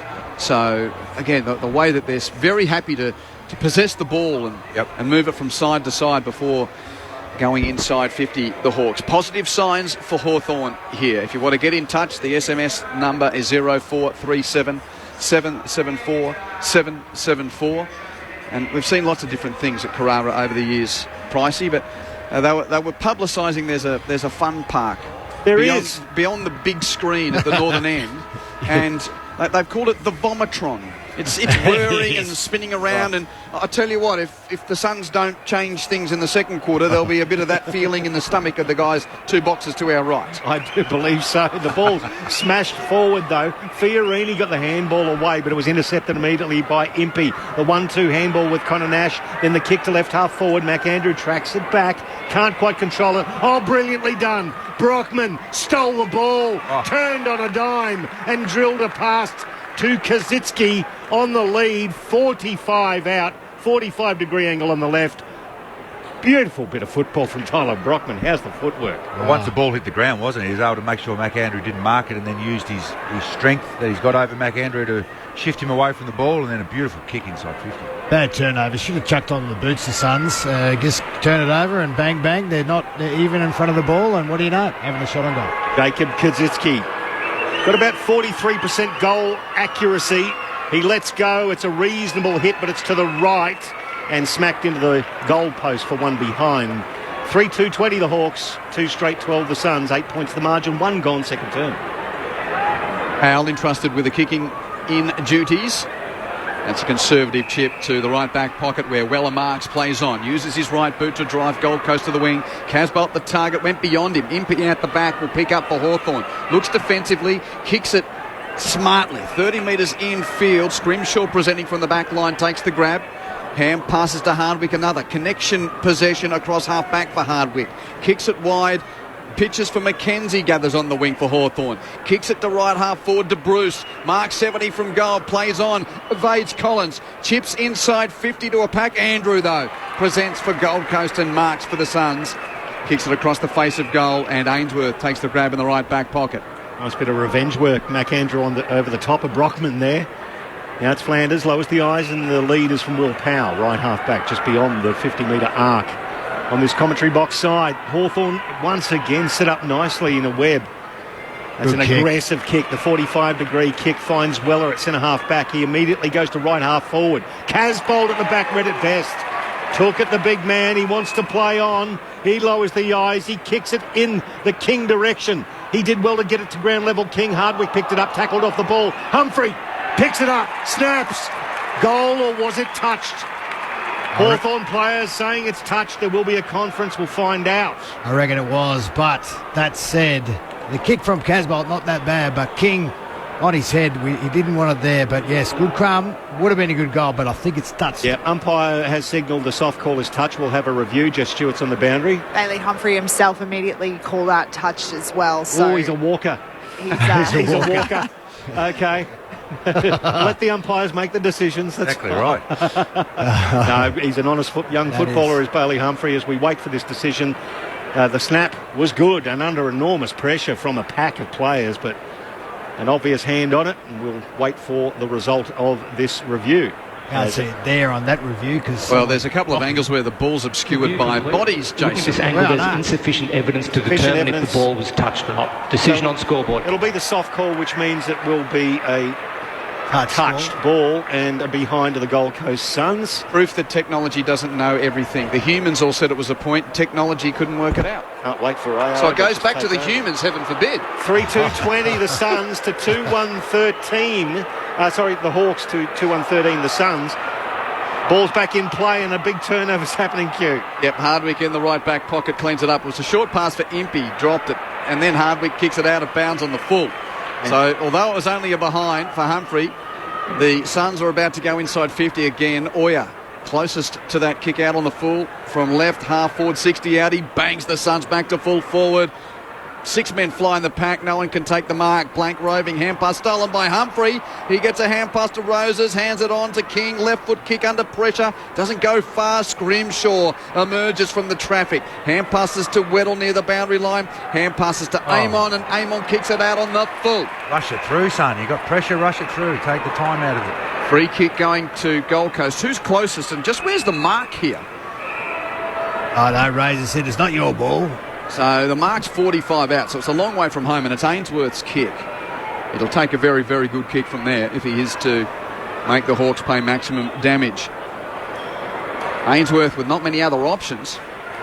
He decides to kick it to the top of the goal square. Wits in front of big man. Good sticky hands. Takes the mark in front of Reeves. They left the grass for him, Matt. Doesn't a ruckman love grass in front of him trying to take a grab in the goal square? Use his agility and speed, didn't he then? But beautiful grab, smart kick, but just poor by the Hawks defender there. He's under super pressure. There's no outlet. You're 2 metres from the goal line. Just walk that back through, and then you've got to kick in and you can take your time again. And Jared Wedge slams it through from 20 metres out, straight in front. A 1-point ball game. Hawthorn 3-2. Gold Coast 3-1. And that was a great mark from Jared Witts. He's kicked his 4th goal of the season. But the pressure from the Suns, that was not coming out. I know it went out in the full, and I know, Matty, as you should, go through for a point. But trying to get an outlet, they had no one. Yep. They were all stuck. The pressure was good. It was one-on-one. Credit to the Suns. They deserve that goal. That's what they've got to do, actually. They've got to take away the Hawks' time and space. If they do that, there's going to be opportunities galore for them to score. But if they don't, they'll be chasing backside all day. So the Hawks with more inside 50s, 14-11 at the moment. And they're doing better with them percentage-wise. 50% efficiency inside 50 for Hawthorn. 7 shots from 14. The Suns with only 3 shots from 11, operating at a very, very low 27% efficiency. Back into the middle of the ground here at Carrara. Witts, reinvigorated by that goal, flew and got the ball down to Rowell, who towed it forward, picked up there by Ainsworth. Sky ball at the back. Ben King. Oh, what a mark. 40 metres out, slight angle to the right. That's a specky. Again, Ainsworth with the kick in, and King was good. He read it in the air. He was first to notice where it was going to be, just held off a bit, got a run and jump, and now he's having a shot for goal. Good work, Ben King. Oh, boy, Aka, I don't know. You didn't feel like that, but I did many times in football, the step ladder. Ben King comes in from 40. He couldn't complete the good work. One behind. The kick nowhere near as good as the mark. Just Stewart's on the boundary. James Blanc getting some treatment by the doctors for the Hawthorn Football Club, so I'll keep you posted on that one, just how he's going at the moment, but getting some work on his face at the moment. Thanks, Jess. 3-2-20 apiece as Hardwick runs beyond the goal mouth to the pocket. Drives a long inbound to the outer wing. Front of the pack marked by Hawthorn's Kazitsky. Hands over the top. He's got McDonald, gathers under pressure, hand pass to Moore, rides a tackle, hands it to Brockman, hand pass to half forward today. They've rumbled it to attacking 50, hands to Lewis, hand pass to the pocket. Oh, Newcomb flipped it out the back. He's got Bramble there. Infield hands it back to Lewis. Who's going to kick it? Hands it to Warple, hands it to Impey. Impey's going to kick it from 45 out, won't have the journey. Comes down in the goal mouth. Suns' numbers are plenty. Roved by Fiorini, kicks it to left half back. Holman has to play spoiler over the top of Bramble. Knocks it towards the boundary line. It stays in though. Meek taps it backwards. Weddle's under pressure. Can't pick it up. Humphrey does for the Suns. He's on the wing. Hands it infield to Witts. Rush kick to half forward. King in the contest with Scrimshaw. It's a 2-grabber. He's paid the marker. Kick it a half from goal. King inside 50 to Casbolt. 35-metre pass and Levi's marked at 45 from goal. That was so good, Q, from the Suns out here. There was 5-on-2. They made a contest, ended up winning it and getting a shot on goal. Fantastic work from the Suns. The Hawks just rumbling it forward, but failing at the last moment with the kick on goal, and now it's Levi Casbolt at the other end of the ground, looking to put Gold Coast in front for the first time this evening. Journey not a problem. He's a big kick. He's 50 metres out. That right hoof's high. That right hoof's long. That right hoof's left. It's a minor score. Gold Coast 3-3-21. Hawthorn 3-2-20. 8.5 minutes travelled. Second term on Grandstand AFL at Carrara. As the Hawks bring it back in, and they want to move it quickly, and they do. Dylan Moore is dumped as he kicks it long down the commentary wing. That was beautifully done by Lockweller. Cut the ball off, beat McDonald, kicks it to right half forward. Scrimshaw floats over the top of Bailey Humphrey and fists the ball over the boundary line. We'll get a throw in. See that Pricey there, all going man on man now, the Swans. The Suns, I should say. They're man on man, which is obviously a change since quarter time. So the ball's out right on the arc of 50 at right half forward for the Suns. They're pressing, they're leading by a point. Shallow throw in, Noodle Arms. It comes down. McPherson gets the handball. Off to Flanders, gets it back to Fiorini, tries to measures the left foot pass towards Casbolt, got it down, roved, had a snap, did Big Levi, and it hit the outside of his right boot, and he only got a point. It was a very good-looking shot. 3-4-22, plays 3-2-20, 2-point margin, 5.5 gone. Looking dangerous, isn't he? Gone, yeah, he's looking dangerous, Levi. The Suns are just starting to settle a bit more now. 6 inside 50s to 3 in this quarter. As Scrimshaw with a conservative inbound, bounced to the pocket, ran himself, and then a nice pass marked by McDonald, who kicks infield. On the bounce, Impey gathers the half volley. Holman makes the tackle. Umpire's giving him a long time to get rid of it. And then says, ball up. Ball up, Jace. I could have paid that 3 times in that time. Didn't. Ball up, 25 metres from the goal that the Suns are attacking. Tossed in the air. Meat got the better of Witts. Taps it to Scrimshaw. Tackled off it by Ellis. That's holding the ball. He punched it, but it was sort of a throw and a one-handed handball. And Ellis receives the free kick in the right forward pocket for Gold Coast. Just the pressure on the ball carrier. Whether it's been inside 50 or the full length of field, there's no handball that releases somebody out to space. Every time there is a handball, the next guy's getting tackled, That's where they lift it up, and this is where the opportunities are coming for them. Yeah, great tactic, great change from Stewie Jew, and it's working. He's had a bit of an extra shave since he last played in the ones. Brandon Ellis. He's just looking a bit more streamlined with the facial fuzz. Right forward pocket, smashes it hard with his right boot and smashes it through. Suns have kicked the last 4 goals of the game after the Hawks kicked the first 3. Gold Coast lead by 8 points. 4 goals for 28 to 3-2-20. 11 minutes have travelled of the second quarter. This is going to make it hard for the Hawks. Now they don't have the spare anywhere where they can get cheap possessions and just move it around at will. Now the Suns are making them accountable. This will be a great test for Hawthorn because they'll have to actually work a little bit harder than they have in the last couple of weeks. Brandon Ellis returning to the team on a 4-ins. And, boy, it wasn't the conservative just get the putt to the hole from about 3 feet. He slammed it into the middle of the cup, didn't he? And he celebrated hard too. It shows what it meant to him as well as the Suns at the moment. Probably doesn't like playing in the VFL. No, I can understand that too, just quietly. No one does. Bounces in the middle. Casbolt versus Reeves. Call it a draw. It lands at the feet of both gentlemen. Now Rao. Handball back to Anderson. Sells the dummy. Then a long kick inside 50. King was the flyer. Couldn't quite handle it. At ground level, he has another go. Now Seamus Mitchell has handball. Turn it over. Ellis with a flying shot. It bounces left of the goalpost. It's only going to be one behind, but the Suns enjoying a nice little patch. 4-5-29, lead 3-2-20. It's a 9-point margin for the Suns with about 12.5 gone to the second term on ABC Sport. Michael Price, Quentin Hull, with Jason Lackermanis and Matthew Price. 7 inside 50s to 3 for Gold Coast. Hardwick with the torp. Mishit it. It's a bit of a wobbler to right half back. Met by Andrew of the Suns. Hand passes to Holman. Hard on the boundary, 60 out snap. Back to full forward. Days at the drop to mark for Hawthorn. See if they can construct a way out of this one.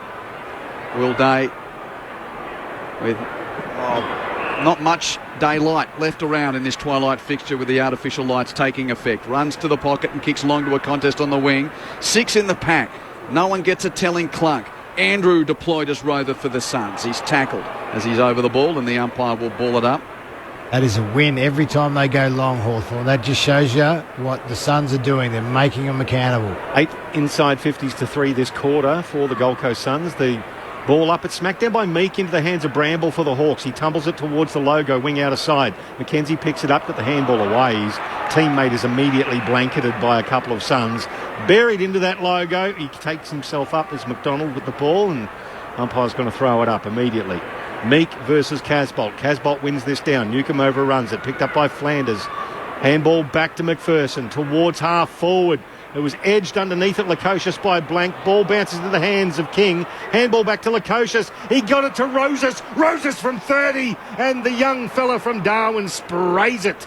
That's a wasted opportunity. One behind, 4-6-30.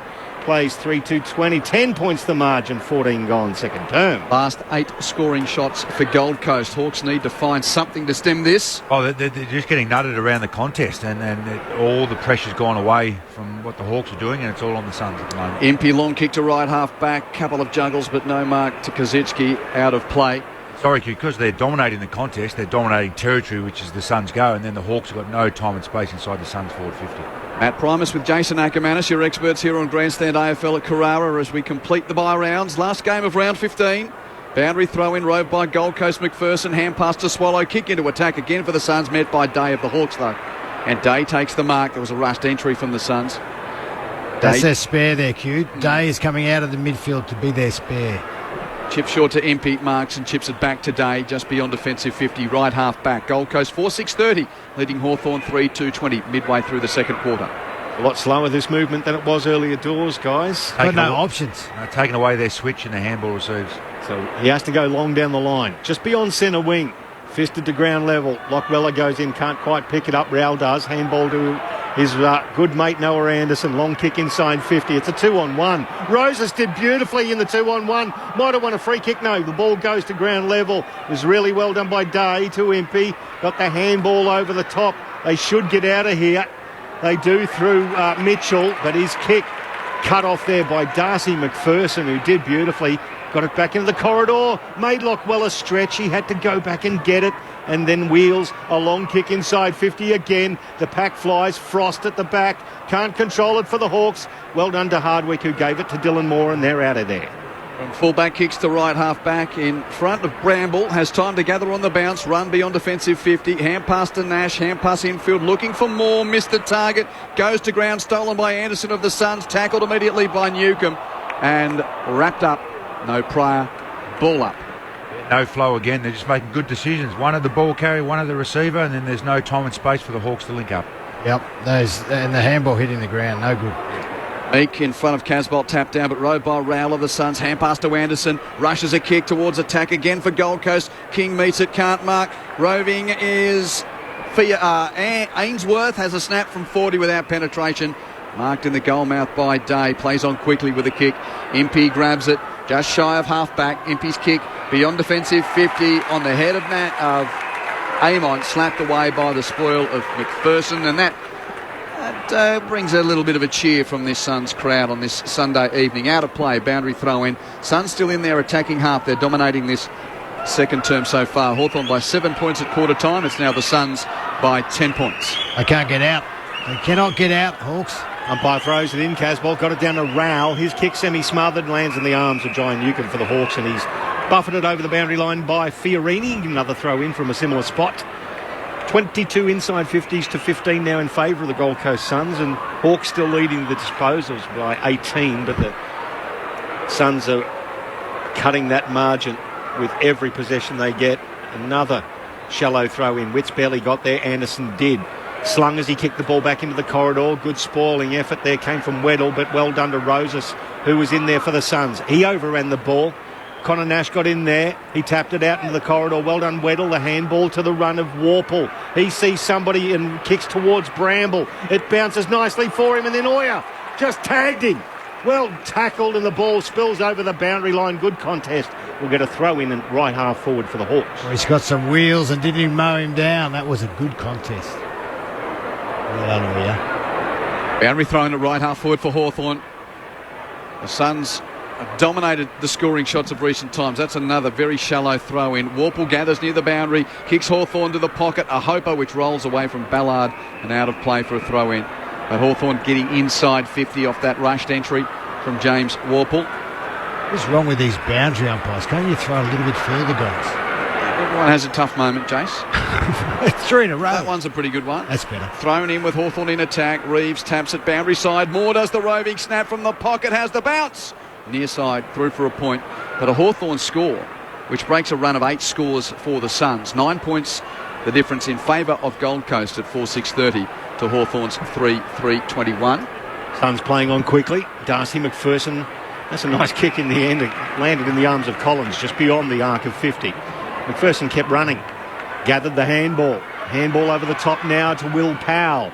He tries to measure a kick to the wing. It was well cut off by Seamus Mitchell. The spoil on Swallow. But then Swallow went back and got the ball. Handball to Fiorini. Beautiful delivery. Casbolt on the lead and Fiorini hitting 45 out, more or less directly in front. And this is well within the big man's wheelhouse. They are playing a very good footy out of that back half. They got it through. Hawks looked like they were all over him, but no, they found a way. Casbolt, he'll make the distance, but can he kick one? Well, he's got a goal-kicking average this year of 62.5%, 10 goals, 5. So he's actually more of a chance to kick this one. From the 50-metre arc, Big Levi hooks it wildly to the left. It's going to be lucky to stay in board. It's out of bounds on the full. Your statistics include out of bounds on the full, Put Michael. it in. Put it in. That's the great statistical anomaly. Wouldn't pass science, would it? No, that's going to drop down to 58%. Those types of numbers. It's the old goals behinds, but they don't count misses, do they? Outright misses, like Charlie Cameron's 40-metre snaps that don't even make the distance. That's right. It's not deemed a miss, but shouldn't a forward be making the distance from 40 metres out? Among other forwards as well that are doing it. He's just one of the examples. Long kick in from Hawthorn to right half back, and they've got the Crummets here. Kick from McDonald towards half forward. Bounces in front of Newcomb. He's got McPherson for Capity. 1-on-1 in the cage, these two boys. Newcomb wins it. Hand passes boundary side. Brockman can't evade the tackle of Powell. Gets a hand pass clear. McPherson punches it out of play. And deliberate against McPherson. Free kick going to Newcomb. Oh, you're kidding. You cannot do that anymore, Jay, so it seems. I thought he was going for the points. That's the ones you like, Anchor. The defenders spoiling. Absolutely. Oh, yeah, I do. I hate that one, so I'm glad that one's in. But it's about 10 metres away, Jason. He punched it over the boundary line, so Newcomb gets the free kick. Good tackle, though. Had him by the shorts. Hard in the right forward pocket. Setting up for, I think, the left-footed snap punt. Yep, tries it, hits it. Oh, not enough distance on it. Comes down on the goal line. Big pack of players crumble on the pack. Now, here's a chance for Bramble. Snaps over his left shoulder. Kicks a point. Last 2 scores in the game to Hawthorn. 8 points the margin for Gold Coast. 4-6-30 to 3-4-22. So right now, Will Powell's got the ball in the goal square for the Gold Coast Suns. Having a better patch here, Hawthorn. They've got to get a score other than a point. Long kick just short of centre wing. Holman was the target, then Lukosius, who did well to double-hand it down to the rover of Weller. He buffeted his way back into the corridor. The handball to McPherson, who tried to use the width and go to Ellis on the wing against Newcomb. Newcomb did well to bring the ball to ground, though. Ben Long's there for the Suns. Now he drills it towards Fiorini, just beyond centre wing on the outer side. He looks back inboard to the corridor. Weller's made his way there. He wants to wheel around onto the right foot and kick long in the Casbolt direction. And why wouldn't you? No, it's spoiled from him. Umpire won't pay it. He goes back and has another crack. He's belted it to the ground. Hawthorn have the ball. Umpires paid it as holding the ball and incorrect disposal, so the Hawks will get out of here. And Newcomb takes a beautiful mark in front of his opponent there in Matt Rowell at left half back. A couple of weird decisions there. Scrimshaw from the pass in the back pocket, and he's run on to mark at left half back. A bit bemused there, Matty. Oh, I thought Casbolt had enough of that one, and Acker was already clapping it. Me too. Was. Yeah. 62% was about to be a 33%. Switches on, Scrimshaw back to full back through Mitchell, who marks and kicks to Day. He's still only just forward of the right back pocket. And now he's got Frost running for him and presenting, marking. No flow at all, though, to the Hawks here. 50 metres out, Matty's kicked it backwards to the goalmouth. They're just trying to spread and find some space. Blank marks, kicks to the wing. That is a good kick. Marked by Amon. Plays on with the hand pass to Scrimshaw, forward of the wing. Left foot kick is a instep shocker. Marked by Weller at half back for the Suns. Hand passes to Powell. Powell's kick towards right half forward. Roses has got 2 to beat. Toes it away from Mitchell, and then he got leg, did he? No. I thought Hardwick legged him. No, play on. Hawthorn's got the footy. Mitchell's kick to the wing, marked by Moore. Moore does well. Takes it, mark in front of Noah Anderson. He's got the run of Impey. Gives him the handball. Long kick in the Mitch Lewis direction. Oh, that's a good mark. He is a brilliant defender, Sam Collins. He got in front of Reeves there, the big ruckman, and cut off all play. Now he wants to retreat, go back to full back. Mac Andrews there with plenty of space and time. No opponent. So he ambles off, has a bounce, gets almost to the arc of 50 and kicks a looper towards Casbolt on centre wing. 3 grabs and it's yours, Levi. He did. Takes the mark in front of Meek. Kicks to the logo laconically. Anderson sticks out one hand, takes the mark. 45 degrees towards Jared Witts on the boundary line. They're moving it nicely, the Suns, with plenty of time.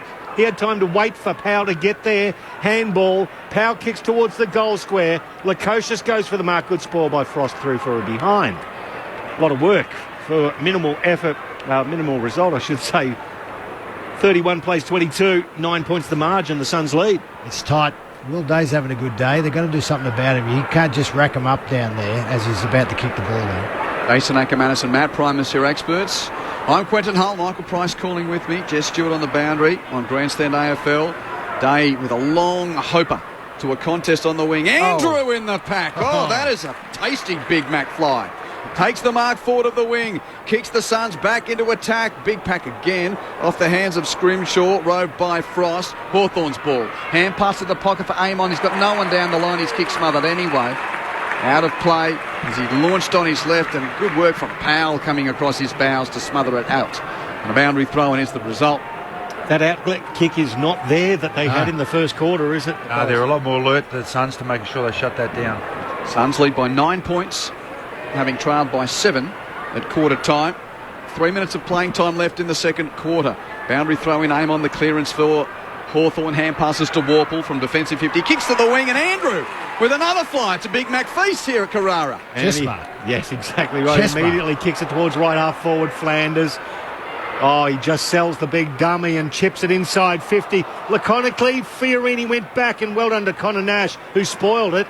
And then he toes it outside 50, picked up by Witts. Handball back to Flanders. Off a start, Casbolt's the target. Well done at the back there. Blank got the handball away. McDonald over to the run of Impey. He has a bounce. He's got the man chasing him in, Anderson, who does well. Good shepherd, Brockman, legally. Impey kept going. The handball to Weddle, and Brockman kept going, so Weddle could handball it to him at the centre wing, outer side. Long kick down the outer side, and it's out of bounds on the full. Ruined what was a really nice piece of play. It'll be a free kick at left half back. It'll go to the Gold Coast Suns. Both playing the spare here late in the quarter. The Suns have got a couple out here. Collins gets the ball. Yeah, lateral infield kick, Acker. Collins now kicks to right half back. Powell takes the mark as the Suns move it from defence, from the Rang River side to the broadcast side. Hand pass to Ainsworth, kick to the presenting Lukosius, marks in space, plays on, right foot kick to fall forward, and Casbolt, he underran it. Got a touch, it's going to roll through for a point. Did he touch it? Yeah, he touched it. He's going to check the umpire. How's that not a push in the back, Levi says? Well, the journey was longer on the kick than Casbolt was expecting. Soft call is touched. I thought it was touched. Decision on review underway. What is it? Yeah, off his fingers. Yeah. If they can't work out it's touched by an attacking player without going to the screen. Yeah. He had that one before. It was much harder to see. Review complete. Look at this angle. You can see the ball touch the Gold Coast defender's hands before crossing the goal line. Decision on scoreboard. He's a forward, not a defender. Yeah. I'd like an investigative journalist with stronger context than mine to investigate what cut the broadcaster and the game gets from the advertising every time we go to a review. You were reading my mind. I was sitting there saying, they did that in the NRL when the bunker came in. How many times is the minimum that will happen in a game? That is a complete waste of time. It's a point.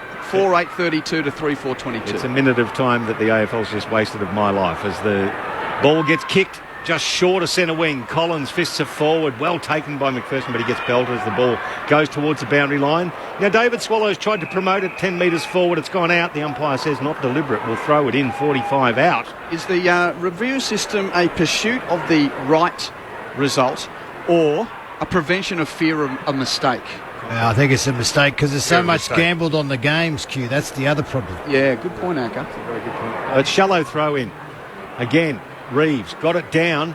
It's towed inside 50, Flanders, and then rove by Holman. Under pressure, he has a wild shot at goal out of bounds on the full. Yet again, no stat for that. 10 points the margin. The Suns lead 32-22. Hawks with a free kick in the right back pocket. And then Scrimshaw's going to receive it in the goal square, the former Sun. Just beyond a minute left in this first half. Scrimshaw kicks the left half back and a no contest. I correct myself. Casbolt takes an uncontested mark in what was looming as a 2-on-2. Chips it to Andrew, 50 out. Andrew kicks to the corridor. Big pack. King the target. Punched away from him. Roved by Scrimshaw. Hand pass to Warple. A grubbing, clearing kick gets to the wing. Collins overruns it for a moment. Goes back in to fight for it against Kazisti and won it. Picked up by Flanders. Hand pass to Ainsworth. His kick's a little up and under the half forward. Casbolt nudged his opponent away from the drop. Couldn't win the footy. Warple hands it to Frost. Frost hands it to Impey. Up and under kick. That's an ugly ball. Will come down 50 metres from the Hawks' goal. Newcombe was brave and got underneath and gets a free kick for high contact. Warple takes the advantage. Hand pass. Little dicey. Gets to Moore. Left half back. Then he runs backwards and kicks it sidewards to Weddle. He had nobody to go to. There were 2 Hawks in front of him and 4 Suns. So he had to immediately announce the retreat. I don't think they're going to score here, but good quarter from the Suns so far. And Josh Weddle for Hawks goes beyond centre wing. A big pack flies. It comes off hands towards the corridor. And Noah Anderson pushed in the back. No, umpire says it'll be Matt Rowe's ball to run away with. And there's the siren for half-time. The Suns were trailing by 7 points against the Hawks at quarter-time. And they now lead by 10 points. 4-8-32 to 3-4-22 at half-time. For the Gold Coast Suns, it's all single goal scorers. Brandon Ellis, Jack Lukosius, Ben Ainsworth and the ruckman Jared Witts. And for the Hawks, it's Mitch Lewis with 2, Dylan Moore with 1.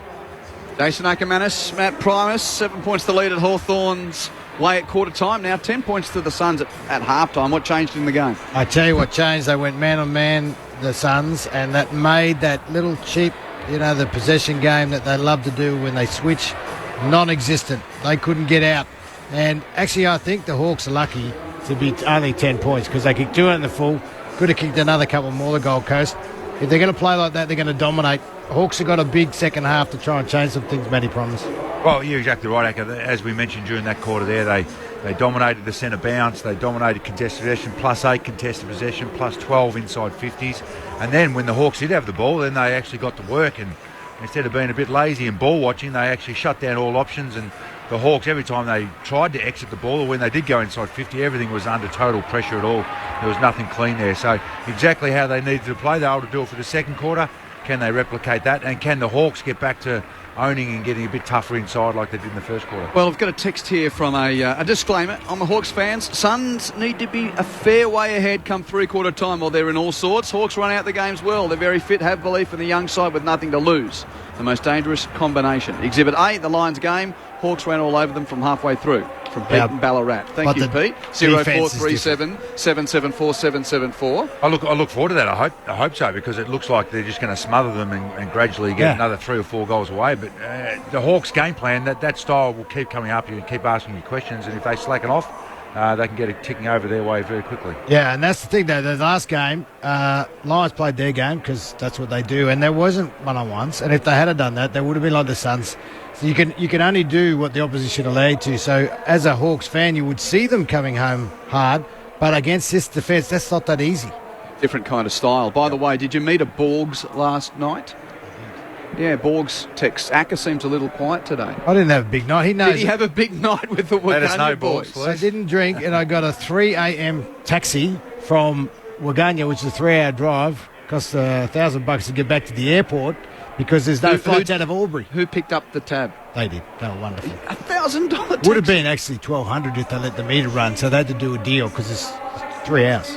Okay. And they were happy enough with that? Yeah. Well, so you played that game with Harley Bennell and... Harley Bennell, Jared Brennan. And so it was a very defensively orientated game. It was. Expensive one too, Q. Imagine what Acker's asking price is nowadays. Oh, my God. Hey, lucky they made a lot of money. They did a great job. Thank you for the text from Pete. I won't read all of it, but basically he's to your thought about the reviews and foreign investment through gambling and makes quite the point about the hard men of the Flemington Rails in the days.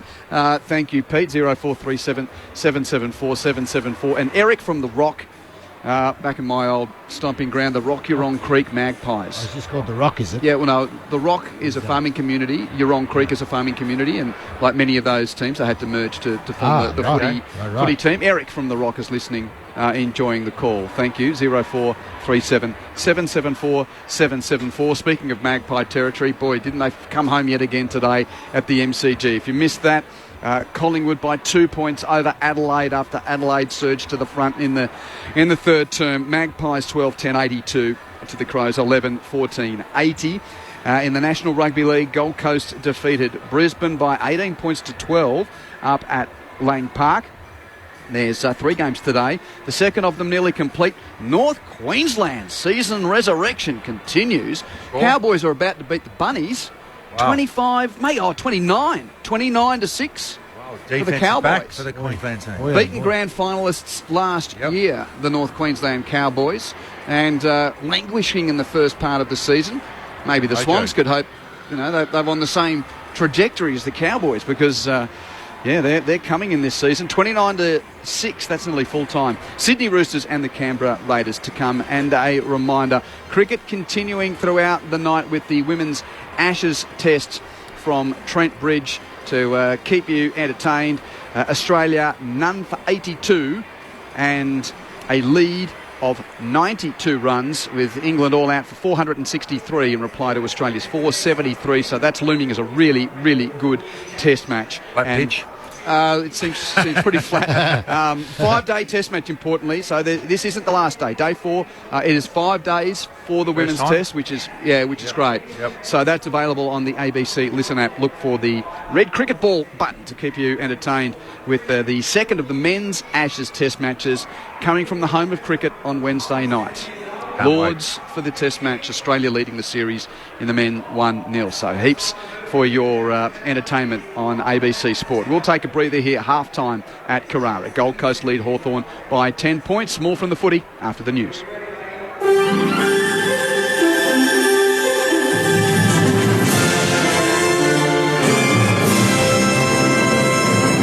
Hello, this is ABC News with David Rowlands. Ukrainian President Volodymyr Zelensky says the Wagner mercenary group uprising shows that Russia is in chaos. The short-lived rebellion ended when Yevgeny Prigozhin called off a move by his forces on Moscow and agreed to go into exile in Belarus. The Russian authorities are also dropping all charges against him and his fighters. Mr. Zelensky says the state of affairs within Russia has been laid bare. Today is a day when there should definitely be no silence. Today, the world saw that the bosses of Russia do not control anything. Nothing at all. Complete chaos. Complete absence of any predictability. And it is happening on Russian territory, which is fully loaded with weapons. And the ABC's Global Affairs editor, John Lyons, says he thinks the Wagner forces will now be withdrawn from Ukraine. I think now it's in Prigozhin's interest, now that he's declared his hand, that the war fails. So I think that's the end of Wagner's fighting, and they've been crucial. They have held Bakhmut and done all sorts of things, and so it weakens the Russian army. And so Prigozhin's, dream plan in a way would be the war fails, Putin's in trouble, they're looking for a charismatic leader who's got the cred. He's got a lot of credibility, Prigozhin, with the Russian army and with the Russian people. He's very popular. Federal Housing Minister Julie Collins says the government is focused on increasing housing supply to address the country's housing and rental shortage. While in opposition in 2018, Ms Collins wrote to the then Tasmanian Premier Will Hodgman, calling on him to support federal reforms to negative gearing and capital gains tax in order to address the state's housing crisis. Asked on ABC Insiders if she still agreed with those comments made while in opposition, Ms Collins said the government was now focused on adding to housing supply. There's been 2 elections in that interim period. What we're being told to do is to add to supply. That's what we're focused on. We're focused on adding to supply. Those things are not on the government's agenda, and we're busy adding to supply, and we're doing that at every opportunity we have.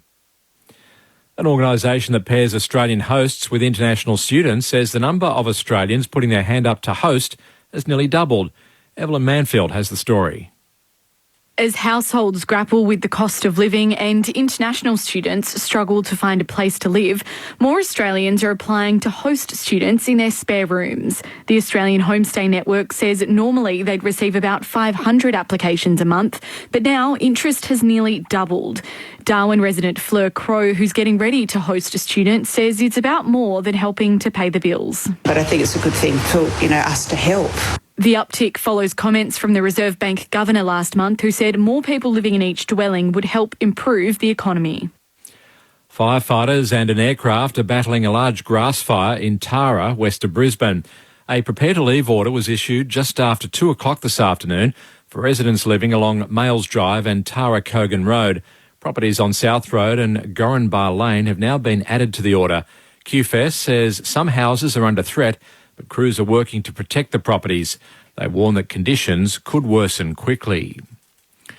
Victoria's Environment Protection Authority has fined one of the state's biggest waste and recycling companies over $18,000 for accepting hand sanitiser.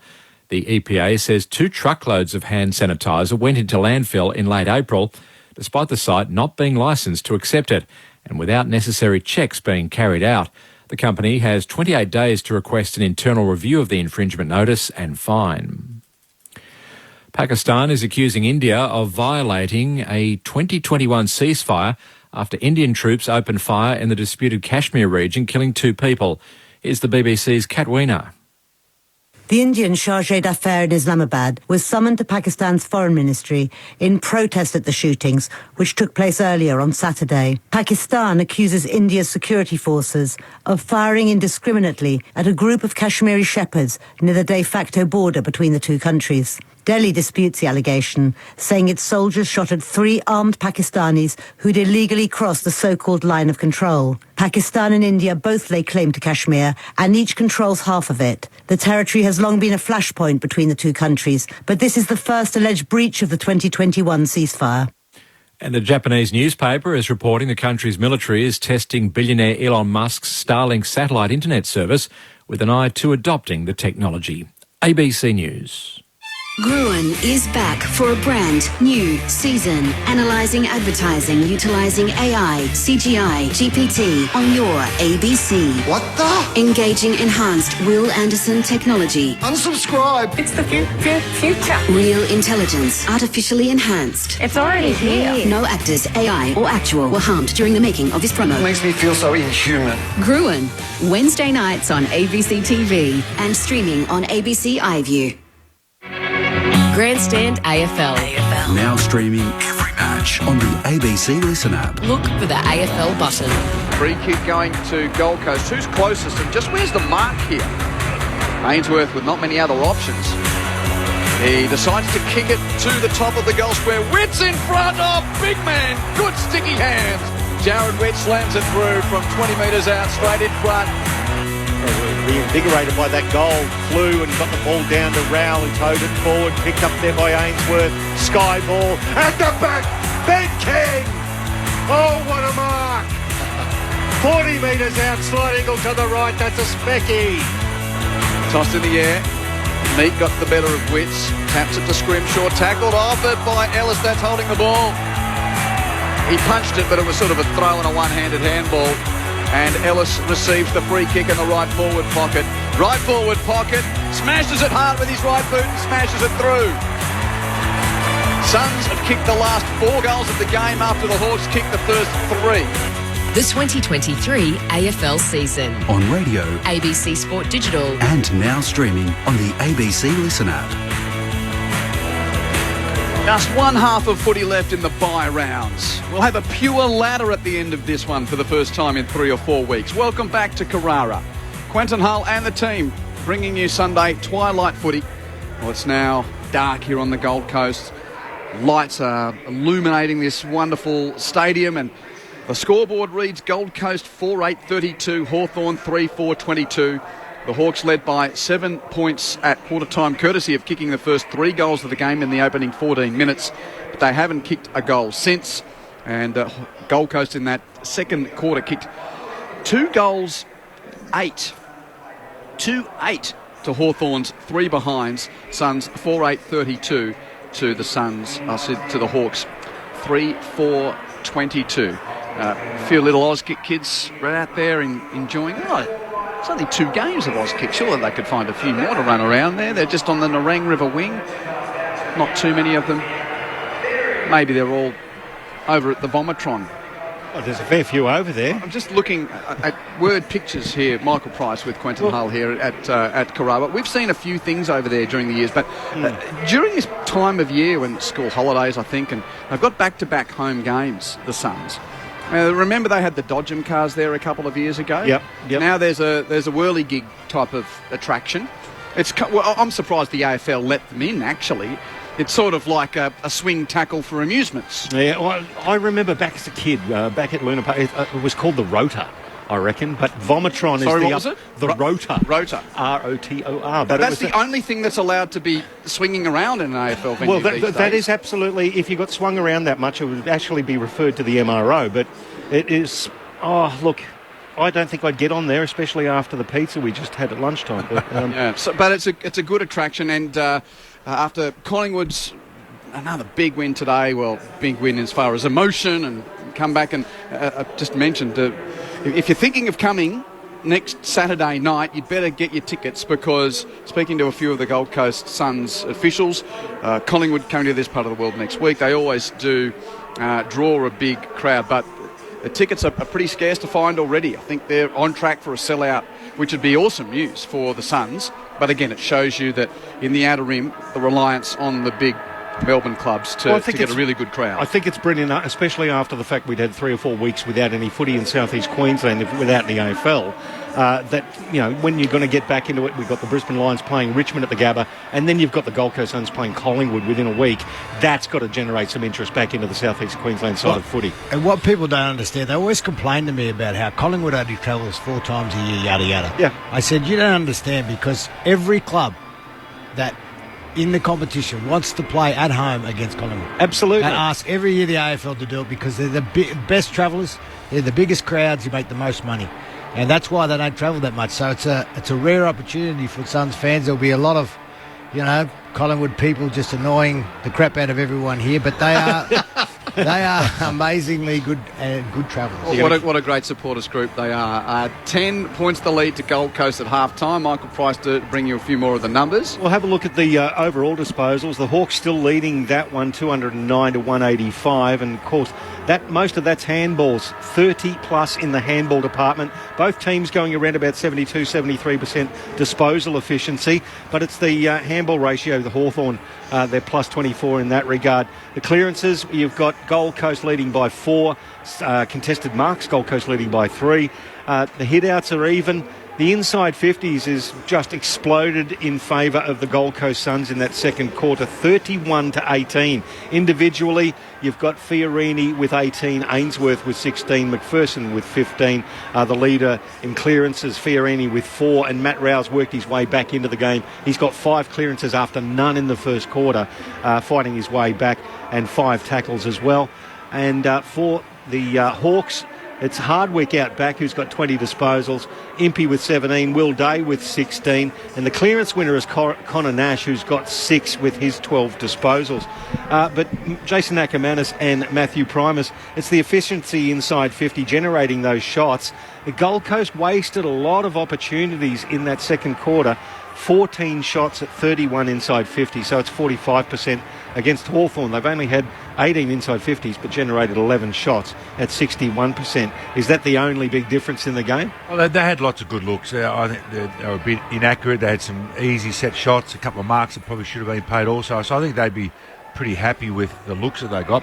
They just didn't execute it well enough. And as you went through some of the Hawks' high possession winners, they're small backs because the ball's down there so much. They're just getting a lot of the ball down back, trying to exit the ball. It comes back in and they're getting more ball there. So, I don't think there'll be too many adjustments done. Dewey would be asking for exactly the pressure when they don't have the ball. I think he would say our contest stuff's going to be good enough to beat the Hawks, but when we don't have the ball, we're going to make sure we keep getting at the Hawks, closing down their time and space, and then the game will be ours. If they lay them off a little bit, they'll get what they had in the first quarter, where the Hawks can make you look second rate. And as one of our guys texted through before on the text there, they do keep coming hard at you in the second halves, and they have shown that. And that style of play means they have to keep on running to keep turning up for each other. So that'll be a thing to keep an eye on. Can the Suns keep their foot on their throat? And I think the scoreboard could slowly blow out the Suns' way. Well, what we're finding out, though, is Hawthorn have been playing this type of game the last few weeks, as we know, last month, getting away with it.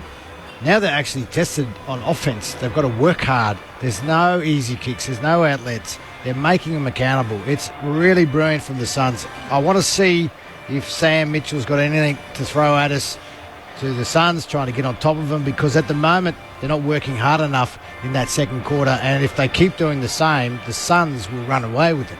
You're exactly right. The Hawks' work rate in the first quarter to outnumber and get extra numbers to the contest, that's what really made it painful for the Suns. Their extra handball link up out to space, and then away they went, but their work rate dropped off. The Suns came at them, but then their work rate dropped off, and that's why they got pinned.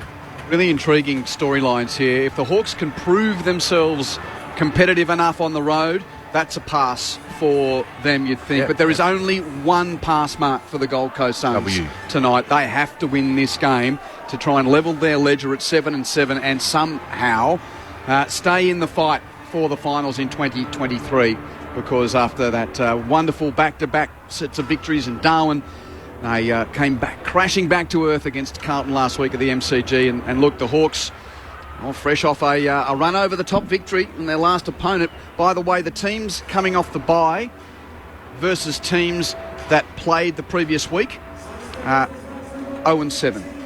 So the Hawks would have to break that stat.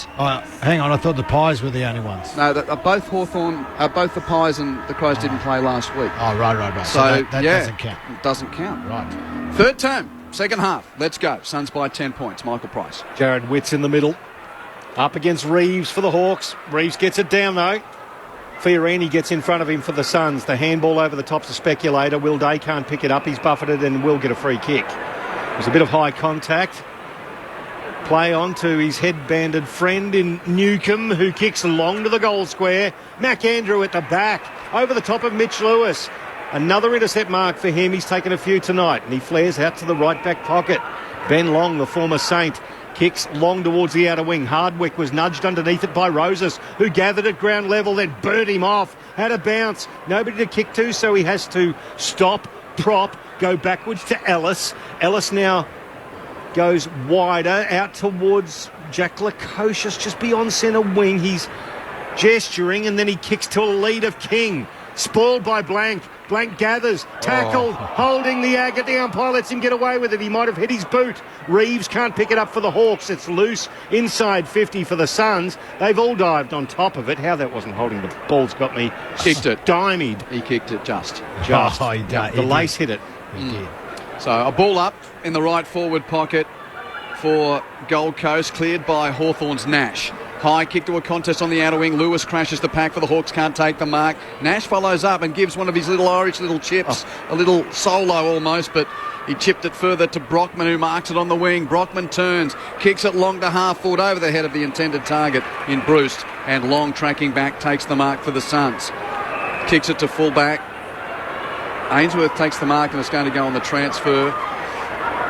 He kicks it to half-back. Casbolt presenting. Got a hand. Couldn't mark under the spoil of frost. Stolen by Eamon for the Hawks. Kicks inside 50 and Bruce marked that one. The 2-22s. It is a Richie Benno delight, that battle in the forward line. Bruce on Long, and Bruce has been awarded a shot at goal here. 45 metres out. Wait for it. They worked harder. That passage of play, the Hawks. Among all the accolades, member of the AFL Riverina Team of the Century, Luke Bruce. The boy from Nixon Park, the Temora Kangaroos, and has kicked a goal for Hawthorn to keep them in touch. Bruce. Oh, what a player he has been over the years. Gold Coast 4-8-32. Hawthorn 4-4-28. Just see on that, Matty, on that back. When they're coming out of defence, Hawthorn, they had numbers streaming through. They did the right thing. They kick in, but the pressure and then the re-entry, Bruce, fantastic kick, fantastic goal. But I think we're seeing a little bit better work rate from Hawthorn. Absolutely, ball in hand, and then when they lost it, when Long won it and they went to exit the ball, there was nothing to go to, which caused the turnover. So And yeah, right, got it in the right user's hand. It's a good matchup, that one. He's a talented forward, Bruce, and Long's certainly got his hands with it. Your experts, Matty Primus, along with side Jason Ackermanis. Acker, what have you noticed? See, down there, they're doing it again. See, they're right up and down the middle of the ground, the Hawthorn forwards. Straight up and down the spine, as it were. Back into the middle. Meek gets it down, but it's sharked by Jared Witts, who kicks it to the forward 50. Tumbling chest mark taken by Malcolm Roses. This would test his limits. He's right. He's going to have to let it go from right on the 50. Forwards in front, Pricey. That's what you coach. He's looking for a shorter option. He tries to measure a pass. Oh, that's beautiful. What a kick. What a kick to a lead of Ben King. And he was lace out. 25 metres out directly in front. That's the service you want as a full forward. Oh, great service. Poor communication. Meek was running back. He was just thinking he's going to have a shot. So he's running back with his back towards the kicker, running into it completely where that space was. None of the Hawks defenders spoke to him, and there's a beautiful space, beautiful kick, and this will cost him a goal. Well, he's only kicked the one behind tonight. Big Ben King provided many a contest so far. Leans back and kicks one for the Suns. They extend their lead to 10 points. Oh, a bit of push and shove too. Oh, hang on, here we go. There's something going on in the forward 50. Well, fines here. This time last week, the fight only lasted 70 seconds down on the Gold Coast, so... That's a very good point. 5-8-38 the score, 4-4-28 to the Hawks. It's 10 points the margin, and we played nearly 4.5 minutes of the third term. Broken up. Oh, we were happy with that 70 seconds. Don't worry about that. Old Tim Zoo. What a boxer. They're very fast. He's got the fastest hand since Jansen, that boy. He does that. That's his dad and him now. Never lost to a Mexican. Well, that was the link to the little melee, and the immediate answer from the Suns. Well, and a terrific centre bounce clearance from Witts. He jumped in, removed his opponent there, got the ball, quick kick, which resulted in the goal. And let's see if he can get another centre bounce going the Suns' way here. First of the night for Ben King. His count for 2023 is up to 32 goals, 14.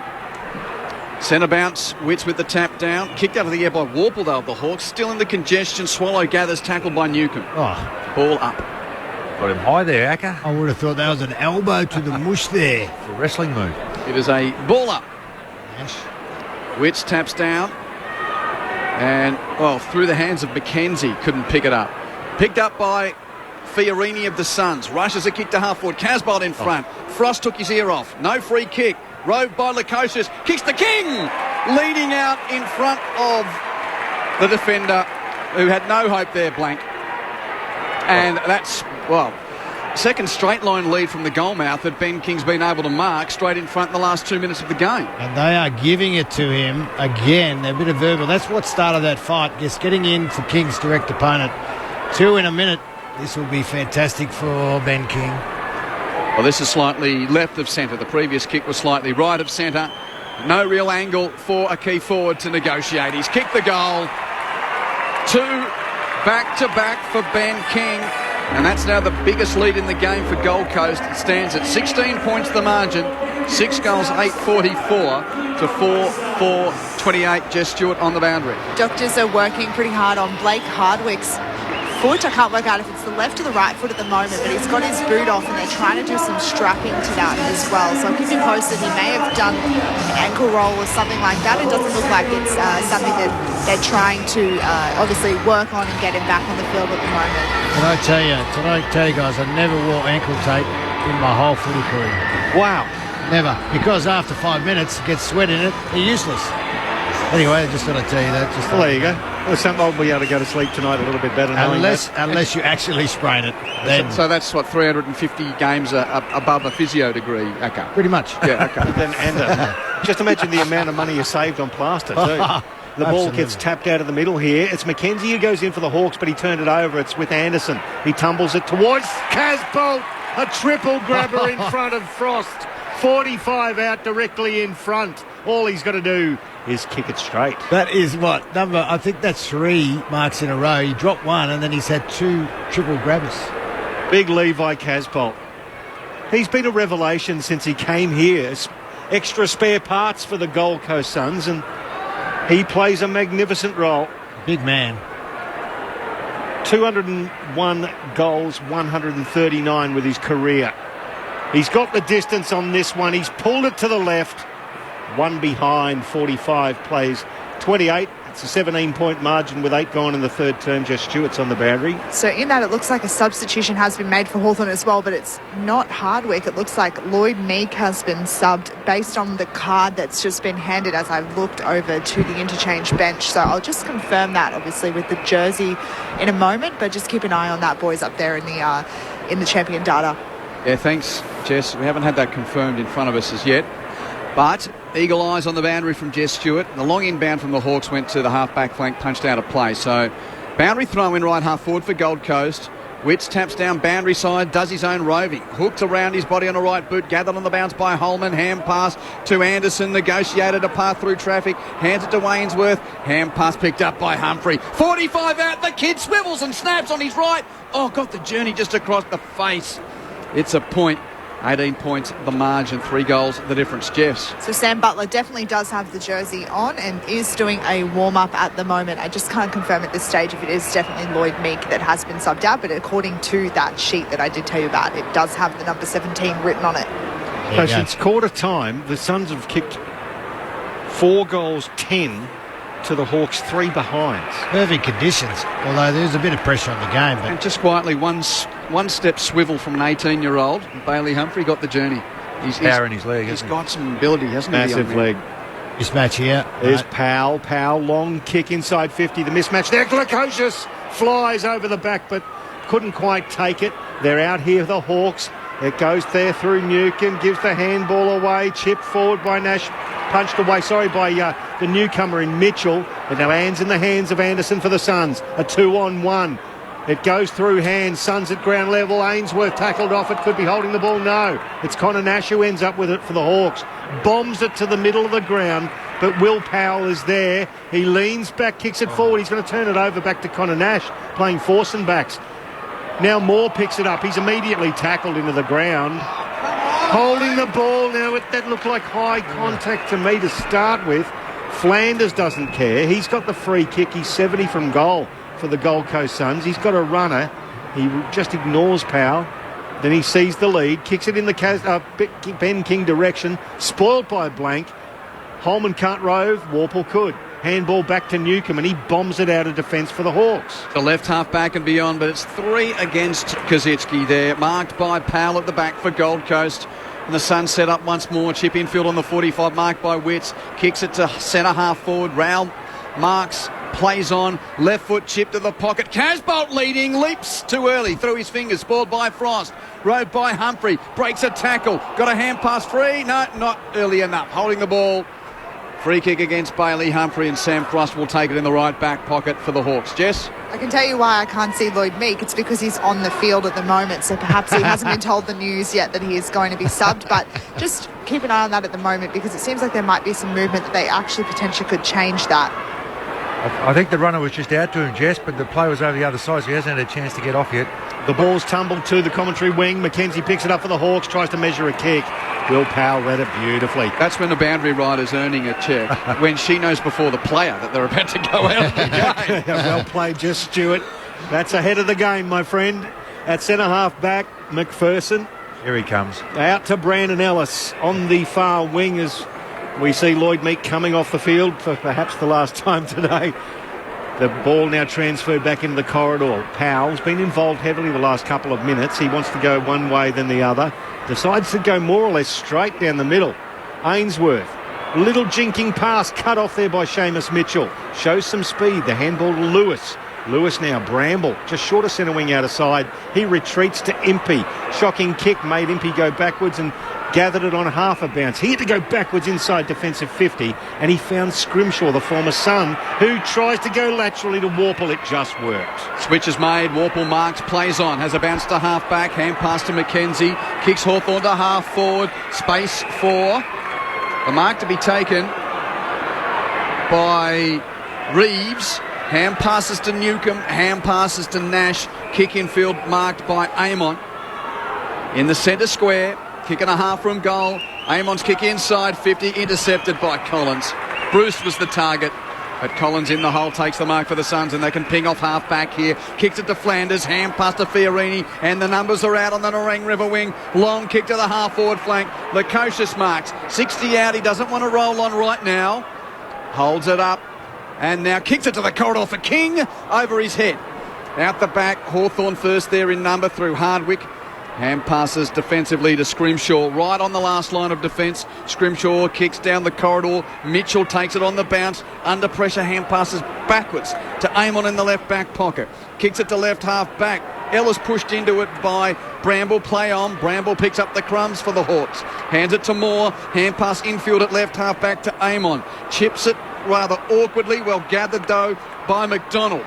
Runs it through the middle of the ground. Hand pass through Mackenzie to Moore. Took a high contact. Plays on. Kicks it to half forward. Newcomb grabs it. 52 out. Hawks need a goal. Newcomb's missed everything. With a long right foot kick from 45. Sprayed it out of bounds on the full. Free kick Suns left back pocket. Jess? So perhaps a sign that the Hawks are just a little concerned that this match is right on the edge of teetering out of control. Sam Mitchell has come straight down to the bench to coach from the bench. And Lloyd Meek is now in the red numbers, Jess. Well done, you. Meek subbed out, Butler in. Ahead of the zeitgeist is just Stewart. A long kick towards the wing. King spoiled by Blank. And the ball goes over the boundary line. Blank, what a name for a defender. James Blank. I thought Jess said James Blunt before. I think she did. You're beautiful. Like, is he a singer? You're James Blunt. Well, they need three wise men down back. Beautifully played there. Throw in on the outer side, though. Casbolt grabs it out of the ruck, tumbles it towards Ainsworth. Got a handball away to Holman. He's got Lukosius. He found him too. He had a couple of metres on his defender in Scrimshaw. Lukosius, 40 out, slight angle to the left. We're seeing it now. The Suns are starting to own this game. Matt, how have they done it? How have they changed things since that first quarter? There's a couple of things. Matty will know. But once you go man on man, that's really making them work. And the other thing is, Matty T, they're just winning the contest. That's number one thing. That's their one wood. They get it in there, and then you take away all the opposition's time and space, and all the high possession winners for the Hawks would be all their backmen. They more or less are, as Jack Lukosius off the long run. Lopes in, and from 40, absolutely nails it. What a kick. His second goal. And the didgeridoo signals another one for the Suns, 7-10-52, 4-4-28 the Hawks. We're out to a 24-point margin. That's a game high. What a goal. He could have kicked that over the roof there. He kicks it that well, Lukosius. But he is having some kind of year. He's kicking goals, Matty promised. He's looking sharp. But just another win at ground ball, and then the nice kick out to the advantage of Lukosius, who was already on the move. Yeah, they're just dominating clearances. They're 43 to 23 inside 50. So I think the Hawks had 12 inside 50s a quarter time. So they've only had another 11 more for the rest of the game since then. So it just gives you the domination that the Suns have had, and now they're starting to hit the scoreboard instead of being inaccurate. 4 goals, the margin, centre bounce clearance for the Suns. Witts taps down to Anderson, hand pass to Fiorini, kicked wide to Ellis, will gather on the bounce near the boundary line forward of the wing. Ellis left foot, inside 50, over the head of Casbolt and Weddle, out the back, rode by the Hawks. Mitchell, his hand pass out of play. Boundary ump says throw it in. And Jared Witts is dominating his opponent this quarter. He's given them, not only winning his own clearances, but giving the Suns on ball his first look. Second, third efforts are good, isn't they? They were really good tonight. How was that not deliberate, Razor Ray?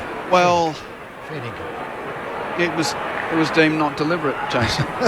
there was some intent to keep the ball in play. Okay. Boundary throw-in, left half forward, attacking 50 for Gold Coast. Witts with the palm down. Over the top, Fiorini taps it to the advantage of Anderson. Suns ball, hands it to Rao. Hand pass to Swallow, who's got an Akerton snap and kick another goal for Gold Coast. No pressure on the veteran whatsoever. 30 metres out, directly in front. And David Swallow joins the party. That's 4 goals in a row for Gold Coast. They're now 5 goals in front. 8-10-58 to 4-4-28. Great tap on there, Lukosius. Just put it out in front as we watch the replay. In the end, they just kept the ball alive. Swallow, he'll take it every day of the week. He's a great finish. But good contest there of the Suns. That's what made it. Second, third efforts. Rao over to Swallow. Swallow goal. Tim from Wodonga's on the text. If the Suns start kicking straight, this game is over. Well, Yeah, what did they kick? 6 goals, 10 since quarter time. Well, 2-8 in the second quarter, and now 4 goals 2 this quarter. So much better conversion rate. Thank you, Tim. 0437 774 774. Back into the middle. The bounce slightly favours Reeves, but Witts made a good fist of it. Got it down to ground level, and it's a little bit of a maul before the umpire. I was just going to say, 29 bounces of it. Razor Ray throws it up in the middle. That's very strange. Must be umpire's choice. Well, it could be confidence levels with umpires too, as Day explodes from the pack. Handball to Warple, kicks it to half forward. It was beautifully read. Charlie Ballard just flew over the pack. He's magnificent in the air. And the young man from Sturt, that's an ordinary kick though. So Noah Anderson gave it straight back to him to right half back. He chipped it forward, and they're moving it slowly, and it's... Is that your little mate? No, Ainsworth. It's Ainsworth. Ainsworth, yep, at right half back. Decides to drive a long ball towards right half forward. King in the pack, nudged underneath with Hardwick Roves for Hawthorn. Hand pass to Scrimshaw, hand pass to Moore, who backs himself to break through the congestion. Runs to half back, hands it to Mitchell, hands to Warple on the wing, hands back to Moore, who ran on hard. Then a little chip forward, marked by Butler, the injected sub. Hands it off to Bruce, kick inside 50 to no one. Brewsty missed his target there, and Weller picks up for the Suns at defensive 50. Kicks it out to the wing in front of Holman. It pitched to his toes. He couldn't gather it. Out of play, boundary throw in. We have just joined us Quentin Hull, Michael Price, Jason Ackermanis, Matt Primus and Jess Stewart with you. Hawks led by 7 points at quarter time. Suns by 10 points at half time. But it's now Gold Coast 5 goals to the good. 30 points the margin at 8-10-58 to 4-4-28. We've travelled 19 minutes of the third term. We've got a shallow throw in again. It comes off the hands of Witts to Noah Anderson. Kicks inside 50. King's got away from his opponent, but the ball eluded the pair of them. Blank leads for the ball. He slips over. Tapped it towards the goal line though, and Hardwick takes it over and then throws Ben King to the ground. Umpire comes in and says none of that. Ball was out of play, so it'll be a Hawthorn kick, but it is a behind. 59 plays 28, game high 31 points the margin in favour of the Suns. Well, it's looking like the response that Gold Coast needed after being beaten by the Blues last week. Hardwick runs into the pocket, drives Hawthorn back into play with a long ball to a contest on the wing. Through hands of the pack, Lewis does the roving, tried to throw that to Dead set an offload. It was a pretty good didn't see it. Ball still in congestion. Warple has a go, tackled high by Rail, free kick Hawthorn. Free kick Hawthorn. Gee, we haven't said that for a while. Just sort of rolled off the tongue from about 7 or 8 years ago. It was the old hashtag when they were, of course, one of the dominant forces in the comp and had a good run from the ups, according to some. Kick to half forward. Moore can't mark. Roses does the roving for Gold Coast. Hand pass infield to Rowell. Rides a tackle. Hands it to the hard-running Ellis. Runs to the wing. Left foot kick to Casbolt. Marks it 70 out. Hands it to Ainsworth. Vacant square. He kicks long from 65. How's the bounce? Rolls to the right, and has scored it through anyway. 4 behind by Mitchell. 32 the difference. Quick kick in from the Hawks as Day receives it left half back. He wants to move it on quickly as well. He's got McDonald on the outer side, gathers just beyond left half back, and he finds Mitch Lewis beyond centre wing. He turns quickly, kicks it to a 2-on-1, set it up for Ballard. Ben Long had held Bruce down. Ballard flew over the top of the pair of them, took an easy mark and played on. Last 4 inside 50s, they've just burnt their ball going inside 50, falling out 40 to 50 metres, and then Suns are just rebounding it out. And they've held up now. It's with Noah Anderson. I was reading before the game, it blew me away. I never knew that Noah Anderson, the son of Dean Anderson, who played for Hawthorn. Now, he could have been a Hawthorn player if Dean Anderson wasn't traded to St Kilda. He played less than 100 games. Do you know that? Right. No, I didn't know that. So all the Hawthorn fans out there, Noah Anderson could have been yours if Dean had hung on at Hawthorn. Ouch. That's the Jonathan Brown clause, which was changed when Brownie was picked up by Brisbane because Dad Brian played 50 plus a couple 51 games. 51 for Fitzroy. And a few important presidents in Melbourne weren't happy that the Lions were doing too well. And they changed that rule to 100 games. Yep. If you know your history around the father-son and you've lived in this part of the world. Suns go into attack once more. King takes the mark and he's starting to have some turn. Ben King, he'll have a shot from 45 out.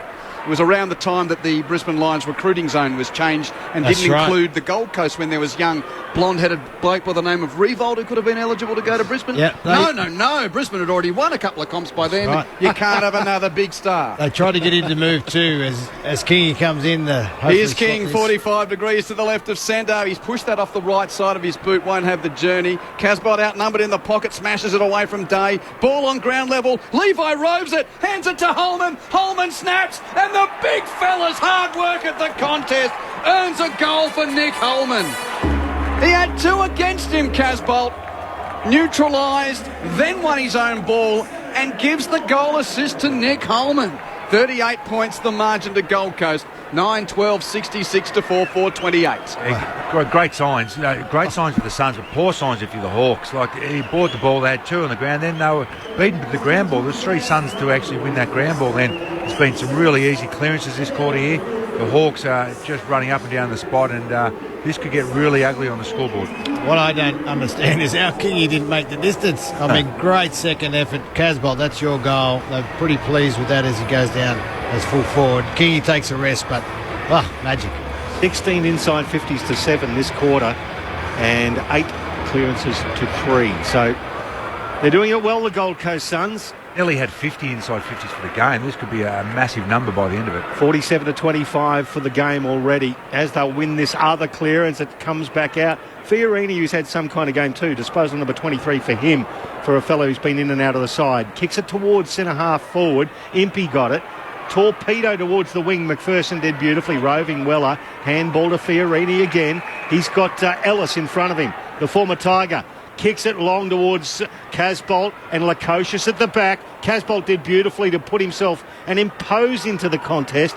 Impey gathered at ground level though, shot the handball out there to Eamon, who fumbled it over the boundary line, much to the amusement or bemusement of the Gold Coast Suns fans, who have a throw in 50 out. Ainsworth is having some game. He's played very well today. He's had a really good game tonight. He's had 23 disposals with 2 inside 50s as well. Throw in from the boundary umpire, didn't reach the ruckman again, but rode by Warple at half-back for Hawthorn. Hawks have got the clearance. Hand pass defensive side of the pack to Impey. Kicks it towards the wing and marked for the Hawks by Nash. Hand passes to Butler, the sub, who's in for Meek. Breaks a tackle, chips it forward. The blonde-headed Mackenzie marks on his chest. Hand passes to Day, who roams to half forward. From 70, kicks deep to full forward. Bruce! In front, Luke Bruce. Too good for Ben Long. Just lost him in the flight of the ball. He took 1 step back, Long went looking for him, then he just took another couple of steps forward and beat him in the flight of the ball. Looks like he's going to kick around the corner. Setting up for the left foot snap, Jason, and Luke Bruce does kick another goal for Hawthorn. He has 2, both in this quarter, and the only goals that Hawthorn had kicked in the third term. 32 points the margin in favour of Gold Coast. Suns 9-12, 66. Hawks 5-4, 34. 25 minutes expired in this third term. I tell you, they needed that one. But Luke Bruce, what's he kicked over 500 goals? He's been one of the best small forwards in this era. He is now up to 507. Unbelievable. And for the size of the guy, he's good overhead. He can do everything. He's obviously getting to the back end of his career. But he's been the leading goal kicker at Hawthorn 3 of the last 4 years, including last year when he kicked 40-odd. He's kicked 25-odd again this year. He's an evergreen. Rookie elevation he was, so it's not as if he was a round 1 draft pick. And one of the surviving veterans at Hawthorn as well. As the ball goes back into the middle. Here's Warple now exploding from the clearance. Gives it to Newcomb. He runs to centre half forward. Tries to measure a kick to Bruce, and reading it better was Ben Long, but he couldn't gather. It's bouncing in front of him. Bruce hammering him. Holding on to him. Puts the pressure on, but they get the ball out, the Suns. It's with Oyer towards the boundary line, and he tumbles it over. We'll get a throw in. Luke Bruce also related to Trent Barrett. Former St George Illawarra and Manly, or St George Illawarra player, State of Origin rep for New South Wales. Yep, coached Manly, Canterbury. He's assistant at Parramatta at the moment. Trent Barrett, much better known for rugby league as Nixon Park, but it's a great sports facility there. As there's a neutral note, ball up, ball in, and a free kick for holding the ball. Good tackle from Nash. Yeah, they have the Tamora Golden Gift there. Fast grass there. They have the league ground and the AFL grounds are next to each other at Nixon Park. As Nash kicks into attack. Is Bruce near this one? No. Weller does the roving off the pack to kick it clear for the Suns, kicks it straight to Hardwick. Hardwick takes the mark and chips infield to Day. No one on the mark, so he rolls on just forward of the bullseye. Kicks it to the pocket. Andrew against Butler. Andrew's taken another mark. It's been good tonight. Should have marked it though. He's about a foot taller. Plays on from the right back pocket. Kicks Gold Coast to the outer wing. Lukosius with a couple to beat. Can't win the ball initially. Battles on at ground level and it bounces his way. Tackled though by Impey. Dropped it. Play on. Picked up by Fiorini. Bounced to half forward. Kick to the goal mouth. It's a dribbler. Won't have the distance. Hawks 2-on-1. Frost decides to kick it off the ground to immediate safety at right half back. That was beautifully gathered there by McDonald, who kicked it forward. Goes to the logo. Well read by Ben Longo, who took the mark next to Bruce. He goes laterally to the opposite wing. Oya, the Papua New Guinean, puts on the skates and then delivers it all when the Ben King was dealt with as he led for the ball. Off the ball, umpire says, no, that was legal. A mark was taken there by Scrimshaw, who promoted it forward. Ends up in the hands of James Warple on the outer wing. Got to go. 30 seconds left. Go. He's held up again. He's just not moving. And a long kick. And it's going to go in the Kaczynski direction. He had Sam Collins for company, and they conspire to punch it towards the boundary line. And we'll get another throw in about 45 metres out from goal as the clock ticks down. Well, if the Hawks are going to surge in this one, they've got to get their skates on. Yeah, exactly right. Get it in quicker than that, Warple. 32 points the difference, Jason. And it's been a dominant quarter from the Suns. They've kicked 5 goals to Hawthorn's 2. Chance for the Hawks late here. Whistle from the throw in. Oh, the umpire. Which one do I look at? 1, 2, 3, 4. Who was it? Witt's free kick in the ruck. That's not easy to do over the shoulder with Witts. Yeah, Reeves was the offender. So with the seconds ticking down in this third term, Jared Witts is going to kick the Suns long towards the outer wing. Frost in front. Lukosius makes the spoil over the shoulder. Free kick to... No. Yep, free kick to Frost, but he can't kick it before the siren sounds. He barreled it forward anyway. And that ends the third term, and the Suns, piece by piece, are building a pretty good foundation to claim their 7th win of the season and to return their ledger to 50-50. They're 6-7 coming in here. A win would make it 7-7, and the Hawks have only won the 4 games, albeit 3 of the last 4 they have won, but they're going to have to come from 32 points down at three-quarter time to try and make it another victory on the Gold Coast. Hawthorn by 7 points at quarter time. Gold Coast by 10 at half-time. Gold Coast 9-12-66 to Hawthorn's 5-4-34 means it's the Suns by 32 at the final change.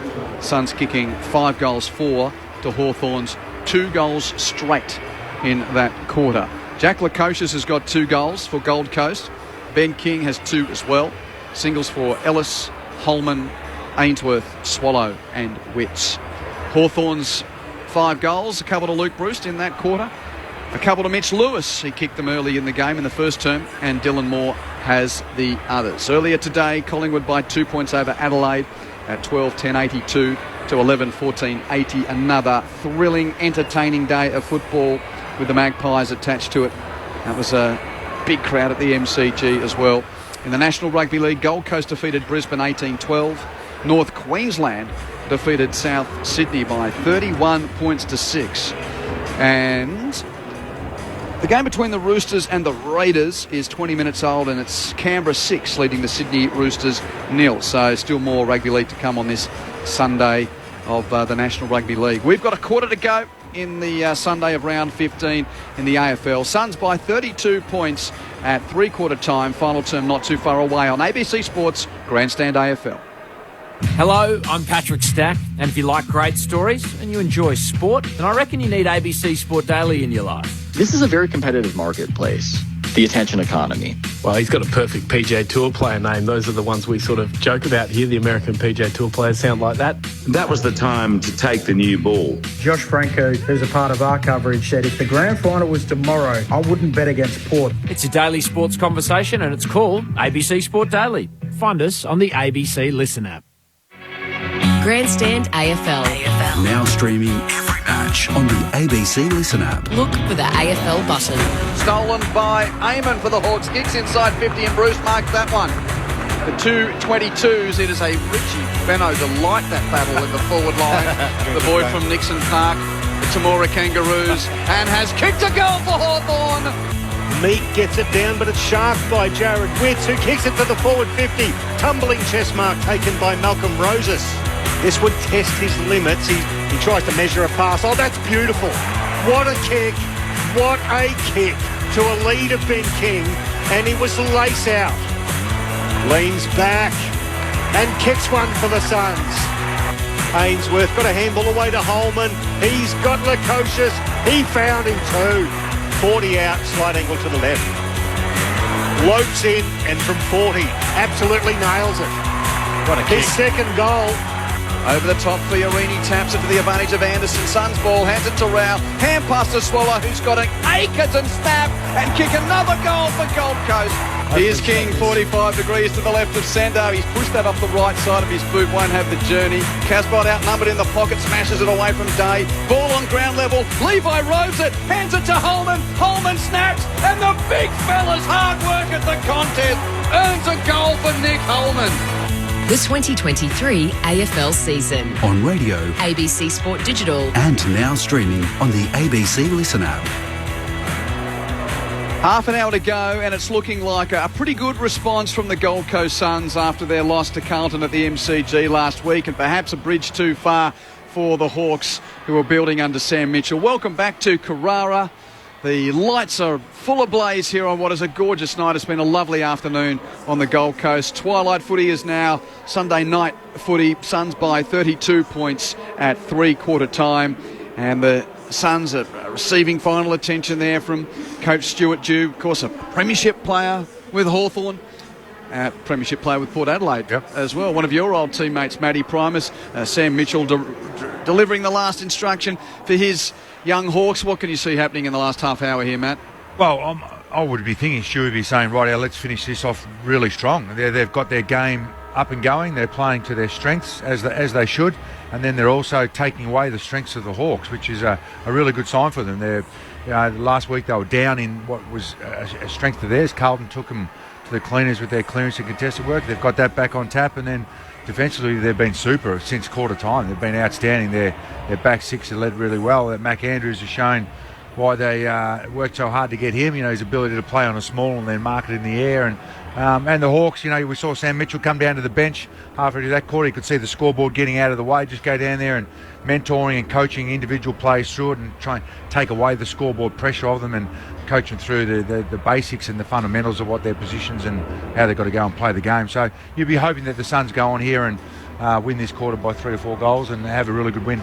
And we've got the Suns sub injected Jess Stewart down on the boundary. Yeah, that's correct. Rory Atkins has been injected into the game for Lockie Weller. He has been subbed off. I'm not sure if that's an injury or just a tactical sub. I'll have to follow that one up for you. Yeah, just keep an eye because his knee's was really good off the ACL, and that's been one of the reasons he's missed the last couple of weeks. So Atkins in, Weller out. Final term underway, Michael Price. So the ball smacked down for the Hawks. They've got a chance immediately through Newcomb. Handball back to Warple. Off a step.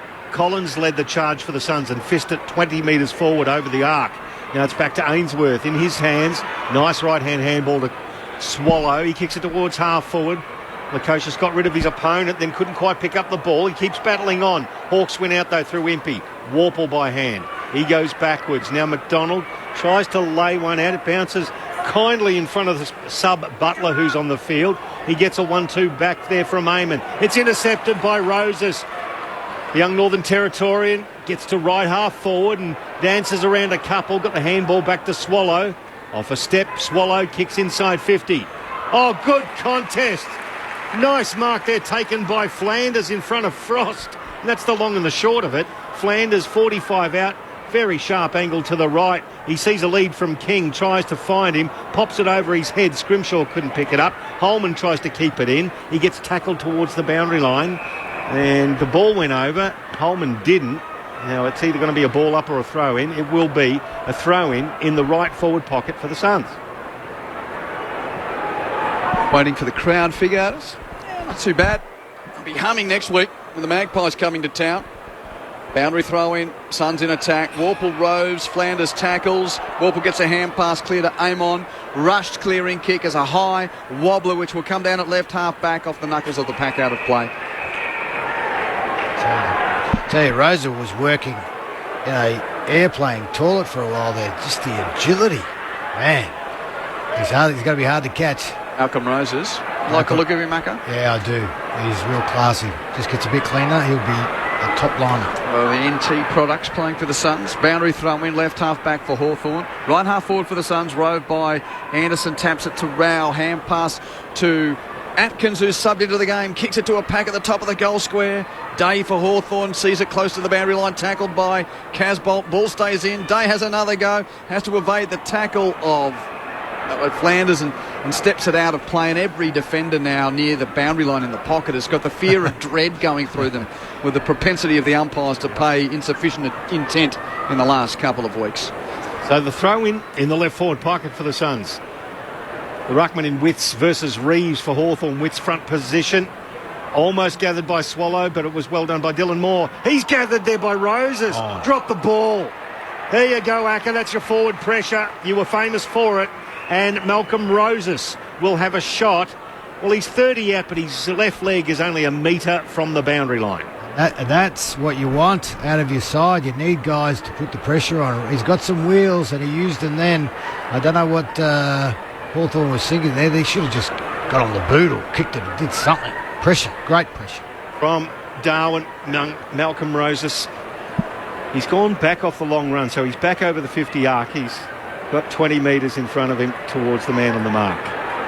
From right on the boundary line, Roses lets go. It's across the face of goal, squeezes in one behind. 67 plays 34. So it's a 33-point ball game with 3.5 gone to the final term on ABC Sport. Well, Day to bring it in. He's had a lot of the foot. He's played well again today. Well, he gets these stats for running beyond the goal mouth and kicking from the pocket, Acker. There's another one of them. Kicks it to the wing, off the hands of the contest. Ground level, Powell jumps on it. He's jumped on by McKenzie of Hawthorn. Umpire lets them play for a moment and then says ball up. A different role there, Day. He's been up the midfield, now he's down back as a spare. By taking a moment to tell Big Reeves and Witts to give him room to throw it up. Ruckman tangle, second time Reeves, effective tap down to Warple. Burst clear of the stoppage for Hawthorn on the wing. High kick to attacking 50. Collins makes the spoil on Lewis. Rode by Bruce of the Hawks. Hand pass to Butler. Butler's hand pass too hot for McKenzie. Picked up by Rowell of the Suns on D50. Clearing kick towards the outer wing. Witts runs to Impey. Impey could hear him coming. He was looking. He was looking. Witts takes the mark. Impey by name and by nature in that contest of physicality. Holman from the wing. Kicks it to left half forward. Lukosius takes the mark. He'll kick it to the pocket. Bang. King gathers on the bounce. He slipped over. Got tackled. Gets a hand pass clear. Day steals it for the Suns. Combines with fellow headbander Newcomb. Newcomb tackled. Legged. Free kick to Hawthorn. Unlucky there. Yeah, lateral kick goes to Mitchell. Seamus Mitchell looping handball. Sets up Hardwick. He loops one out to left half back.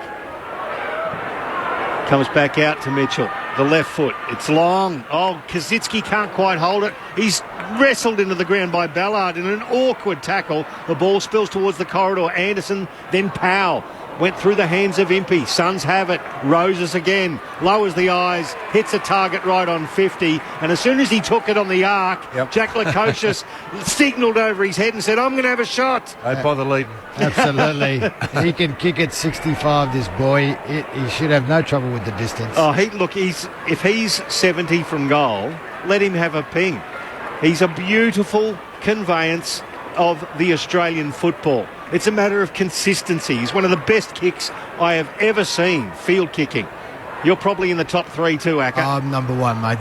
Don't fool yourself. Name someone better. Lukosius from 55. Gorgeous slipper, but it went out to the right.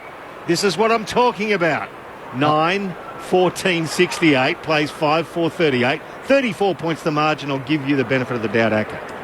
What's the use kicking it post height through if you can't kick it straight, though? Very good point. Inbound's been stolen by the Suns and Humphrey takes the mark. 40 out. I was going to ask Jason and Matt, if you had a chance to talk to Jack Lukosius about his long-range set shot kicking, what would you speak to him about? Because we know he can, the journey's not the problem, but you might as well kick it to the border if he doesn't kick it straight. Here's another one with the distance. Yeah. Here's Humphrey. I just want to know where what he's looking at, what he's aiming for. That's all I want to know, because he can kick it. This young man has been impressive in his debut year, Bailey Humphrey. Rising star nom a couple of weeks ago. He's got under that kick from 45, won't have the distance. Comes down on the goal mouth, King. Almost took a chest mark. Double grabber, forced through for a point. Suns by 35. Jess Stewart on the boundary. Just confirmation from the Suns that the Lockie Weller's sub was tactical. Rightio, okay. So the ball's come out down the outer side for Hawthorn. Cut off again by the Suns. Putting himself in there, Humphrey. Oh, he's got some strength for a kid. He just went in and robbed the ball and went through three players. Handball back to Powell. Powell couldn't quite pick it up. Mackenzie did for the Hawks. Shorter centre wing out of side. Ball was semi-smothered off his boot. Lands into the hands of Witts. Sweeping handball from the big fella. Back to centre half. Back, if you don't mind. Goes to Collins. He flares it out to the right. Finds Noah Anderson. They'll settle down. Anderson's got a lead coming from the middle. It's Darcy McPherson, and just slowly moving the ball methodically. It hits Brandon Ellis in front of the ABC commentary box. Chips it to McPherson in front of Jess Stewart's position on the boundary near the interchange gates. As the Suns just work their way through this last quarter. No real threat of a comeback from Hawthorn today. McPherson's kick to half forward. King crashes the pack. Couldn't control first time. It's punched away from him by blank out of play. That is as deliberate as you ever want to see, umpire. What? He just bashed it straight over from not even half a foot out. Well, but the intent was to spoil, not to hit it out of play, Jace. You can see sort of the difference there. Yeah, sort of. I still don't like it. I like playing devil's advocate with you, especially after you've had a cab which cost $1,000 at 3 a.m, mate. Yeah, I know. Good effort you to come to the footy today. Make sure I was here. Clearance from the Hawks at half-back, stolen by McPherson on the wing.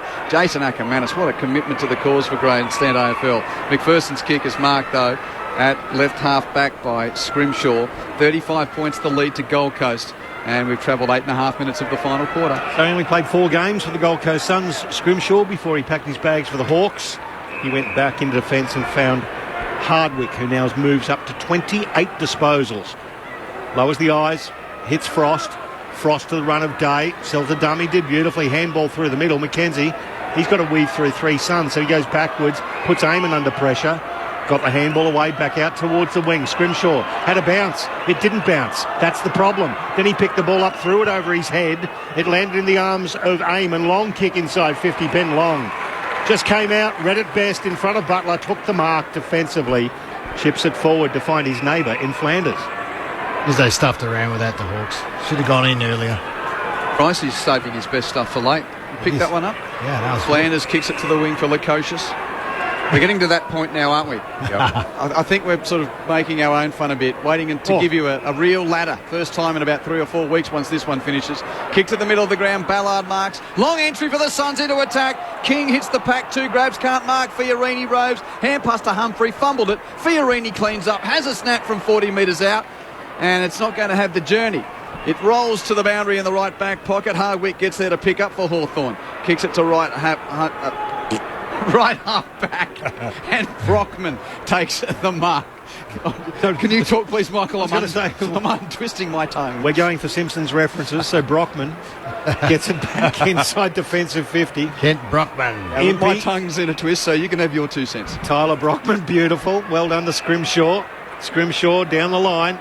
Will Day. He has had a lot of the ball, 26, but Hardwick leads in disposals for the Hawks with 31. Long kick down the line today. Mitch Lewis, who started like a bomb and then, well, he didn't get the service much. It's a long kick inside 50. It's a 2-on-1. Ballard completely and utterly outpointed Warple. He's done that to a lot of players, so James Warple shouldn't feel too bad about that. And Ballard now chips it back into full-back to find Noah Anderson racking up his 24th disposal. I said it before, gentlemen, Jason Ackermanis and Matty Primus. I reckon this is one of the best games I've ever seen Braden Fiorini play. 27-odd touches. He's been a really good link man. He's got 28. Yeah, Anderson's just kicked it to him. I like it that he's gone forward with his kick. Sometimes Braden goes backwards or crabs sideways, but he's actually gone forward with a lot of his possessions. Yeah, Suns controlling the ball at half-back. 11 minutes. Final term, Gold Coast 9-15-69, Hawthorn 5-4-34. Atkins kicks long to the half-forward flank.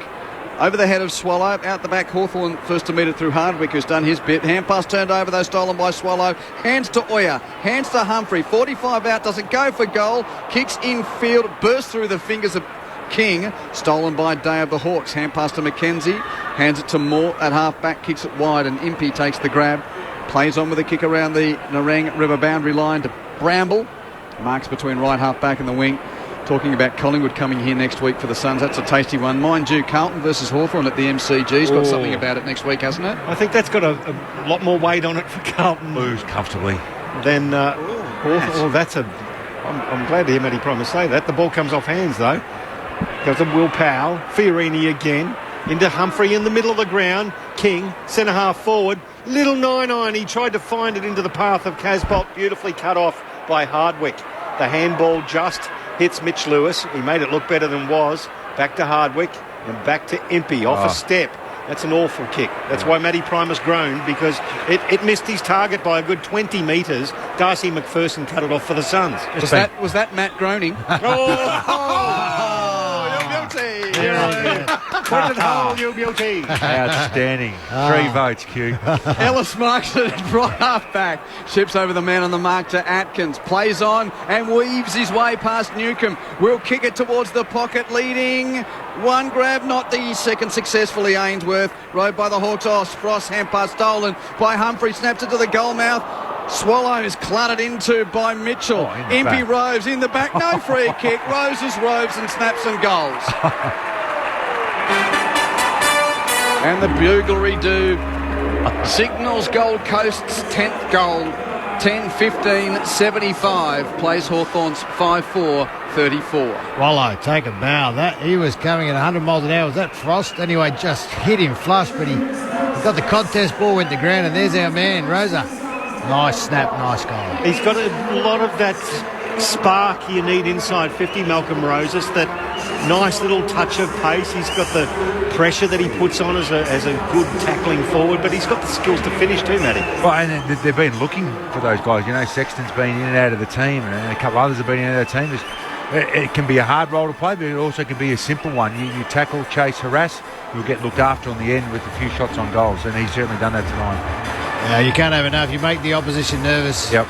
There's nothing like having one of the brothers chase you down like Cyril or one of them. You learn very quickly to get rid of it. Make you panic, no doubt about that. Back into the middle. Kazitsky versus Casbolt in the middle now.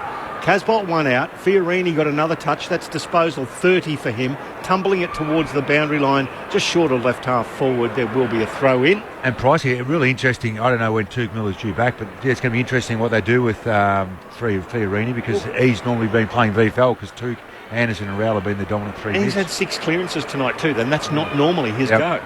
But that's what they needed. They want to play finals. You've got to have these blokes step up. Exactly right. Free kick from the stoppage. It's going Gold Coast way, no advantage. We spoke to Tuke Miller before the Q clash, Matt, and he said he'd be back for the last 5 or 6 games of the regular season. Okay.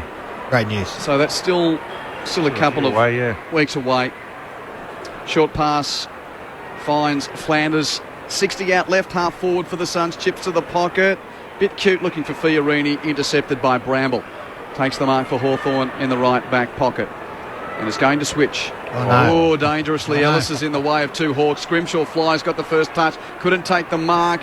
Has some support. Moore's hand pass goes to the pocket. Impey picks up. Hands to Scrimshaw. They will get out of it. Hand pass to Mitchell. Then the hand pass goes to the feet of Impey, out of play. Fumbled out of play. That was a dangerous switch, but somehow they've got it to a neutral at half-back, the Hawks. Great pressure, though, the Suns.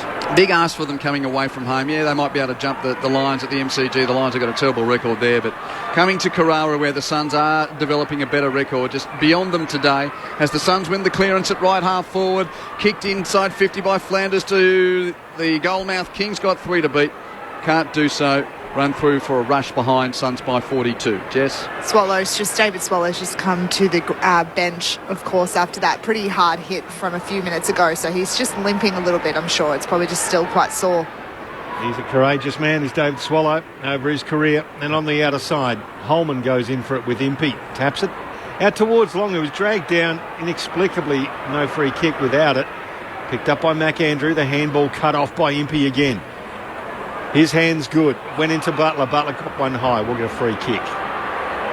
So it's going to be Sam Butler, the sub, who was injected into the game with Lloyd Meek coming out. He goes laterally. It wasn't 15 to McDonald, so they've got to go backwards inside the 50. Blank gets to Scrimshaw. The former Sun is held up.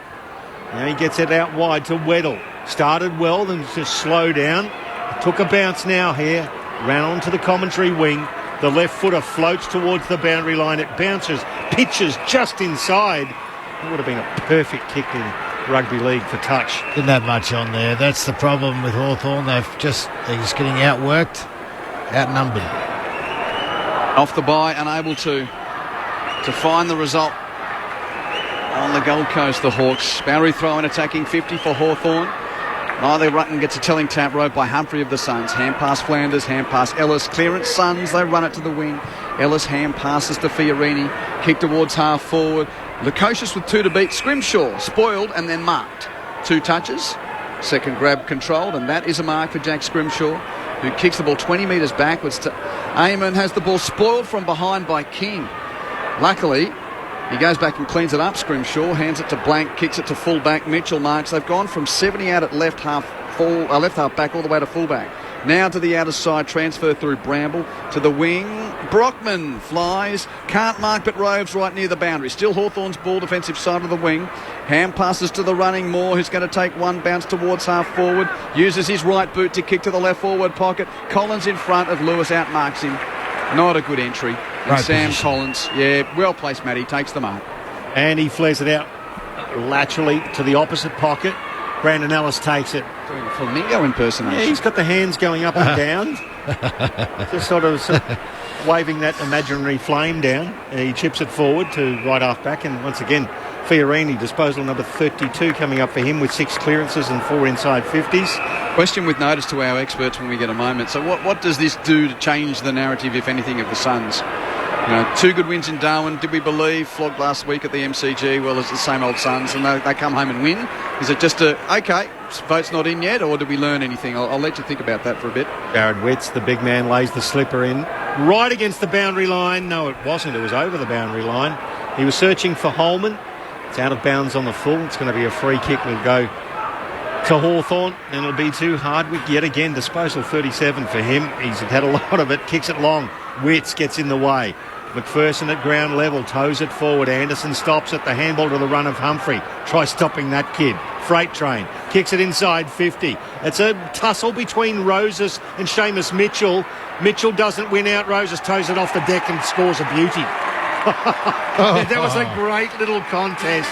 It was almost like a sideshow. And Malcolm Roses, he gets his second, the young man from Darwin. The Suns doing it on the bit. 11-16-82, plays 5-4-34, game high.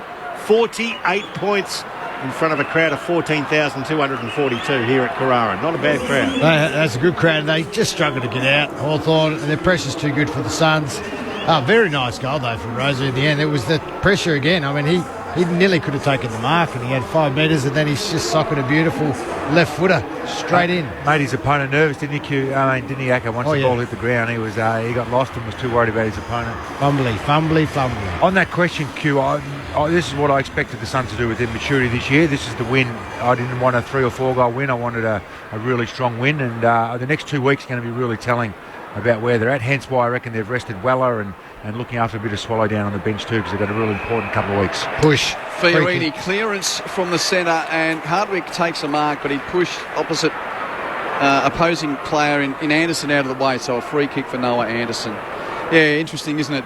Sort of step forward, but how much it resonates until we see what they do against Collingwood here next week and what they do against Port at the Adelaide Oval. You can't get a better fortnight really to see where the Suns where are. You're at. Exactly. They're hard to beat here. I mean, nearly knocked over Melbourne here. Like next week for the Pies is not an easy game. It's not a straight up win, because the Suns are going to give it to him. They could win. Could be a great upset. Let's watch Noah Anderson try and kick a goal here. 45 out directly in front. He's a class player, and that's a good finish. Another goal for the Suns. They are running away with this. Margin's 9 goals. 54 points is the margin. 12-16-88 to 5-4-34. Hawthorn has not scored in this quarter. The Suns have kicked 3 goals, 4. They'll get a bit of their percentage back. They were hovering around the 100% mark. They'll get a bit of that back, which is going to be important if they want to be around there, and sneak themselves into the 8 at the end of the year. That's right. Every little goal helps. But just shows you now where's all the question marks on Hawthorn when they travel. They're great at the G, but they have been well beaten today. Yeah, I think that's probably a hallmark of many building teams, Zacco. I mean, we've seen it with the Adelaide Crows as much as they went so close today, but they went to Darwin with high expectations, got beaten. They're great at the Adelaide Oval, not great away. I mean, it seems the basis of when you're from the bottom, you've got to bank those home ones. It takes a while before you can win on the road regularly. Especially coming up to the Gold Coast, it brought a lot of teams undone. Certainly has, and that brought the bounce undone there. See, you didn't notice, but Razor Ray threw it up, and the other two umpires, these two, were actually bouncing it. Having a crack. Well, it's a throw up now as he has to recall that bounce. Witt slaps it down, just exploding onto it. Flanders did beautifully. Long kick towards Casbolt. He battles with Frost. Brings it to ground, well roved by Scrimshaw front and square. Got the handball back, but the pressure's on. Roses for 3. Oh, yes! Malcolm Roses off a step from 40, if you don't mind, against the boundary line. He didn't look like he was going to miss.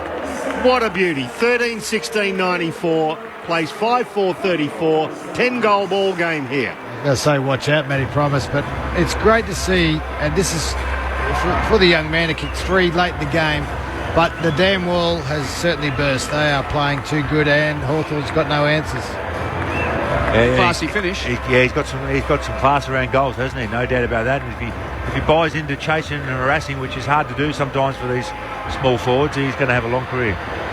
Again, another great set of clearance. Yep. That's where they've really come back in the game because of that. 37-25 clearances, and Fiorini's got 7, Anderson with 6. Hawthorn kicked the first 3 goals of the game in the opening 14 minutes. They've kicked 2 goals since, Luke Bruce kicking both of those. So it's been a pretty lean trot for the Hawks. They'll get the clearance here. Warple with a hand pass, tried to give it back to Reeves, missed the target. Nash comes in, picks up, got tackled. Hand pass tapped forward by McKenzie to Brockman, hands it to Bruce, breaks 2 tackles, hands it to Day back to Bruce, kick another, Luke. No, left foot kick, didn't have the penetration. Collins is there playing goalkeeper to mark in the goal square. Kicks it to right half back, marked by McPherson.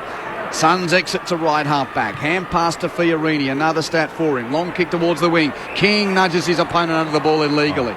Free kick to Blank. Just pressure on the ball though, Q. Like Bruce had it, but it was still pressure on his shot on goal, which they weren't able to have in that first quarter. Hand passes to Nash on the wing. Nash kick towards half forward, turned over. Marked by Atkins of the Suns. He pierces it through the corridor. Good kick. Marked by Anderson. 65 out. He has to take time because there was no one forward of him. He could have kicked it to Casbolt and decides not to. He's going to run it to 55 and have a shot on goal. Levi's going to watch it sail over his head and throw for a goal. And the Suns are really charging through the finish line here. That's the last 5 goals of the game. 11 goals is the difference. And that is the ton up for the Gold Coast at Carrara. 14-16, 100 to Hawthorn's 5-4-34. Anderson, it's good to see.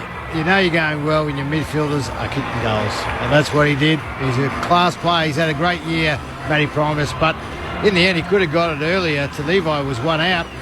In the end, just very classy goal. Yeah, beautiful finish, isn't he? And they're finished the game off full of run. The Hawks look out on their legs, and they're running all over the top. And so really strong signs. 67 inside 50s to 36. This is a drubbing. The clearances now, 37-26. 13-5 centre bounce clearances the Suns' way. Absolutely dominating. And I suppose if you were Stewie Jew, what else would you have been hoping for? Long kick inside 50 for the Hawks here. Beautifully defended by Long. The handball to McPherson. Coming out Ballard. Gathered. He's tackled. Could be holding the ball. Luke Bruce holding him right on the arc, and the umpire said no. We'll come in and ball it up. So it's on the arc of 50 for the Hawks. Trailing this by 66 points. 11 straight goals. And it's Reeves. Taps it down to his own advantage. Tumbles it inside 50. The mark taken by the Gold Coast sub, the former Adelaide Crow and Rory Atkins. 7 minutes to go now. He chips it forward. Jess Stewart's on the boundary. Boys, I can confirm that some of the Matildas, led by Sam Kerr, are in the stands tonight. Oh, Sammy. Just a little fun fact ahead of the World Cup. Obviously, the Matildas are in a camp here on the Gold Coast at the moment, a secret camp, as they prepare for the World Cup on home soil next month. Sorry, have you just revealed a secret camp? Yes. It's not so secret. Ballard forward. Holman chips it around the corner. Rose is marked. He's a chance for 4 goals in the last quarter. Unselfishly kicks it across the face of goal. Ainsworth marks. He kicks it back to the corridor. And it's King marking at the top of the goal square. 20 metres out. Unselfish. So the secret is out. The Matildas are on the Gold Coast, ladies and gentlemen. They've got to be somewhere. Well, I saw the soccer skills of Malcolm Roses for one of his goals in this quarter. That was pretty good. How often do you see 3 passes inside 50? Yeah, I think King's going to kick this just before the final siren. We're inside the final 10 seconds of the game. King's got 2. He, from 25 out, has missed to the right. That's a behind, and it's the last action of the game. Gold Coast respond to its loss at the MCG. They level their ledger at 7 wins and 7 losses, and the bugle starts up. The Suns fans can sing to the tune of a 67-point victory. 14-16, 17, 14-17, 101 to 5-4-34.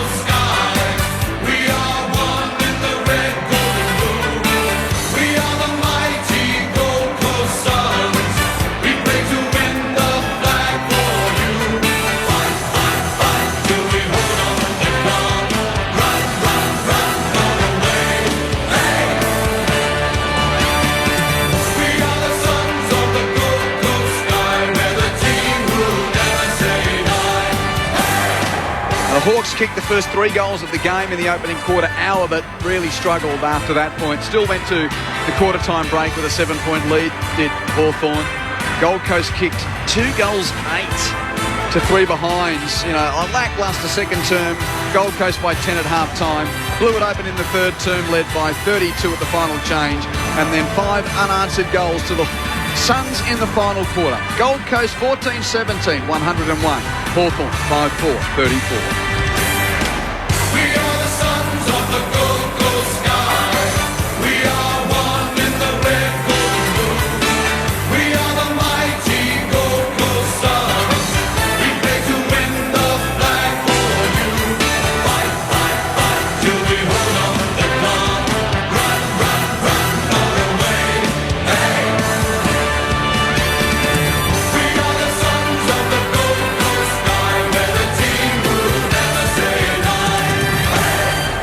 Suns 7-7 and stay in the fight for a spot in the top 8 in 2023. The Hawks are 4-10. Gold Coast next week here against Collingwood on Saturday night, while the Hawks back in Melbourne take on Carlton at the MCG. For Gold Coast, Malcolm Roses, 3 goals in the final quarter saw him lead the goal-kicking tally on the day for Gold Coast.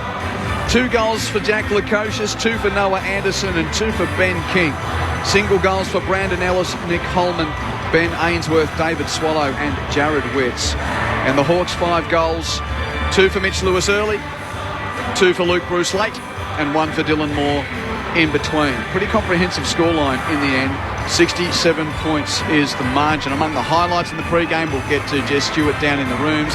If you'd like to have a thought or two, love to hear from you. The SMS line up and running on 0437 774 774. That's 0437 774 774. Please send us your name and where you're texting from. Love to hear from you in the post-game as we wrap things up in this round 15. And the wrap-up will also include the first pure ladder, because all teams have now played 14 games. That'll be coming your way as Jason and Matt sift through things here. Well, Acco, as we spoke about, a professional performance by the Suns. It was they knew what the Hawks were going to do. They brought in some good form, the Hawks, and the Suns had come off a disappointing loss, but they answered like they should have and like the good teams do. You have a poor performance, and everyone has one of them throughout the year. I think every team this year probably put one of them up, but they responded really well, got their brand up and going, and just took away the Hawks' strength and eventually took away only their willingness to fight the Hawks. And by the end of that third quarter, they'd really given up the ghost with their effort and to be able to get their handball link and all that stuff. So a really professional performance is the way I'd put it for the Suns. Spot on. But the other thing too is we saw halfway through the quarter one and then into quarter two where Stewie Jews made the move, man on man. Yep. Let's stop these really short, uncontested marks. Let's make them accountable. Worked beautifully. And the Suns, trying to find a 3-2-1, there's probably a blanket of 6 or 7 players. They've got some players doing some roles. They could do it some more. Rosa, obviously the midfield. Just supreme everywhere today, and that's what you want. You want to win at home next week. I bet you they can't wait. Yeah, interesting. Some messages already coming through. Mick texts Hawthorn aren't at the stage of their development to win games away from home yet. Sicily was also a big loss. Massive. Thanks, Mick. Fran from Melbourne asked if we're going to be calling the Pies game next week here. Of course we will. Yep, all the games here. Stan from Victoria says, hi guys, same scenario once again, difficult to win when side goes into state. And Hamish in the Coromandel Valley asks whether stability at the top is secret to the Gold Coast success. Well, I don't know whether you can have a secret to any kind of success if you haven't had success, but can't hurt. It can't hurt. It's better than being unstable at the top. Well, there's also no use living in stable mediocrity. Well, no, that's true too. Yeah. Which the Suns have done to this point of their existence. That's it. They've had the good people around in the last 3 or 4 years, all together building the same plan. But eventually, when that plan doesn't come to fruition, is when the argy-bargy starts to happen, which has happened a couple of times this year, and will continue until they prove themselves. G'day, Billy Ray. He's texting us during the game. I love it when we get messages from fans who still tune in the old way, come to the ground, put the earphones in. Good call, guys. Billy Ray is happy as he walks out of the stadium. Good on you, Billy. Can we ask him if he's been to the Vomitron? It's closed down now. The lights are off. He might have been heading out there. You can't go for a ride at the theme park down beyond the big screen. And there'll be plenty of dissection for the Suns. We'll get down to the rooms in a moment.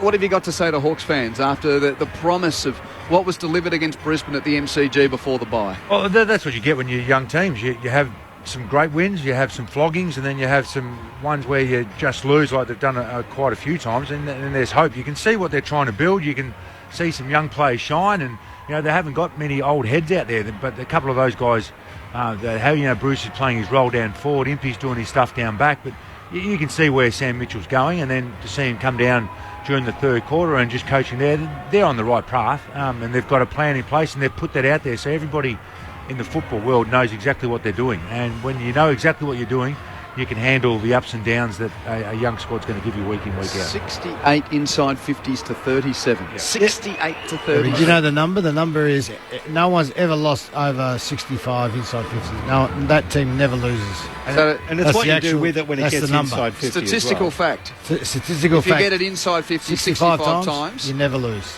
That's how the Suns play, and that's what I'm really looking forward to without jumping ahead, Q. But next week, you can't get caught playing quick against the Pies. They'll kill you. They're too good for everybody. You have to own the ball, dominate territory, squeeze them in like the Crows did today, and then you give yourselves an opportunity. So Suns' game plan will hold up if they're good enough to be able to produce that for 3 quarters. And the Gold Coast Suns are just slowly now working their way into the rooms beneath us. 67 points, the final margin. And they're 7-7, yet they're in the fight again, and really interesting watch on them the next couple of weeks. If they are to be a presence at the back end of this year, chasing for the 8, they've got to try and do something against Collingwood here next week, and then Port on the road in Adelaide the week after. But it's a pretty joyous scene in the rooms. Let's go down to Jess. They're celebrating this one now. They certainly are, boys. It's great scenes down here in the rooms. They've got all their family members and obviously the reserves team, so quite a big crowd in the rooms as they make their way into a bit of a raucous clap, as you can hear behind me. Great scenes, obviously a very important win for the team. They needed to pick this one up after a pretty tough loss last week to Carlton. They're just about to get underway with the team song now. I'll pass it over for them to sing their club song.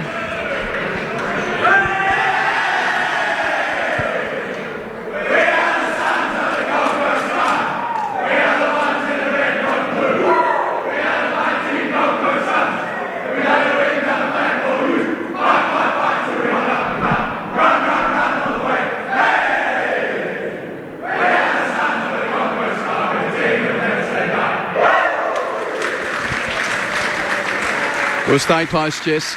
Jess Stewart down in the Gold Coast rooms. The Suns singing the song to their 7th victory of the season. 67 points the margin. And among, well, the noise in the rooms, we've got the plethora of kick to kick going on. And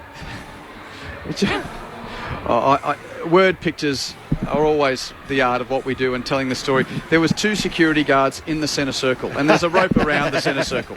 You're allowed to run on the field, but you're not allowed to run onto the centre circle. No. What happened? Every goose ran like they were leaping as if they were Sally Pearson in the hurdles over that rope to get into the bullseye. And now there are 12 ushers in there shoveling them all out of there. That was crazy. But that is mob mentality. Yeah. The rope's there. Why would you do that? Well, and just because one person gets away with it, everyone else, and now... Watch out for the rope, the velvet rope. Do I sound like the father of 2 teenagers right now? We've all been there. Oh, why would you do that? Speaking of family members and things like that, how about the crowd inside the Gold Coast Suns dressing rooms there? The Lockie Weller with the little kids and Jared Witts and the, obviously Ace Oya's family down from PNG as well. I mean, that's the kind of thing you want to see in the dressing rooms, and that's the kind of thing that's going to build you the culture you want behind the scenes to promote this club forward. I know a lot of people in Victoria and Melbourne refer to the Gold Coast Suns as the Plastics because they were invented by the AFL. And we somehow, a traditional club's got more value.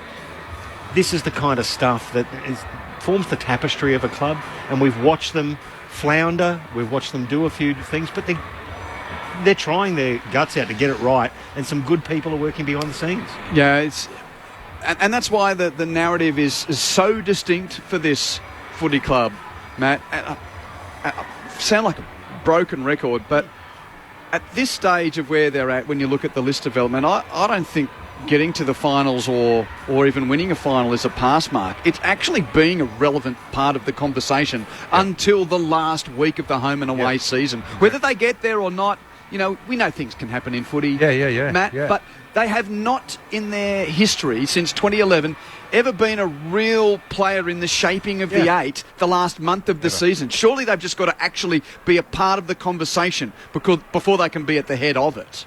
That's what we're all looking at. Whether you support them, you support their rival, whatever it is, that's what you're looking at. You want a hard competition. You want... Giants have made a grand final. They've won many finals. And, that... All the other new... The setup was done poorly from the start here because of the facilities and the list structure and all that type of stuff. But, that's why the back half, I think, of 2022 was so disappointing. Yes. They were set up. They were 7-6, and we're waiting to see. Okay, here they go. We've had the COVID years, and this is now a full season, and things are settled. Stewie Doo's 4 or 5 years in. Can they run to the finals? No, they won 3 out of their last 9. Well, now they're 7-7, and they've got 2 of the better teams in the competition in the next couple of weeks. They pinch one of the next 2. That's what we're talking about. They shape the future of the competition this year. That has to be their narrative, and there's no excuses because they are as fit and healthy as they've ever been. Their VFL team is putting out 22 listed and smacking everyone by 10 goals every week, so they are chock-a-block ready to go. There's no excuses. With Tuke Miller to return. And Tuke to come in a couple of weeks' time. Back for that important 5 weeks, Hugh. Yeah, indeed, at the end of the season. Jess Stewart in the Gold Coast rooms. Boys, I'm very fortunate to be joined by Noah Anderson. A couple of goals, 28 disposals from yourself, but more importantly, just a really good team win after a pretty tough loss last week on the road. Yeah, exactly. Obviously a really disappointing week for us last week, so we've had a good week and reviewed it and tried to move past it, and obviously we played a really good collective effort group tonight, so I was really happy. Hawthorn came at you pretty hard early on. What was the message from Stewie Dew, obviously at quarter time, in terms of the way they were coming at you pretty hard early on?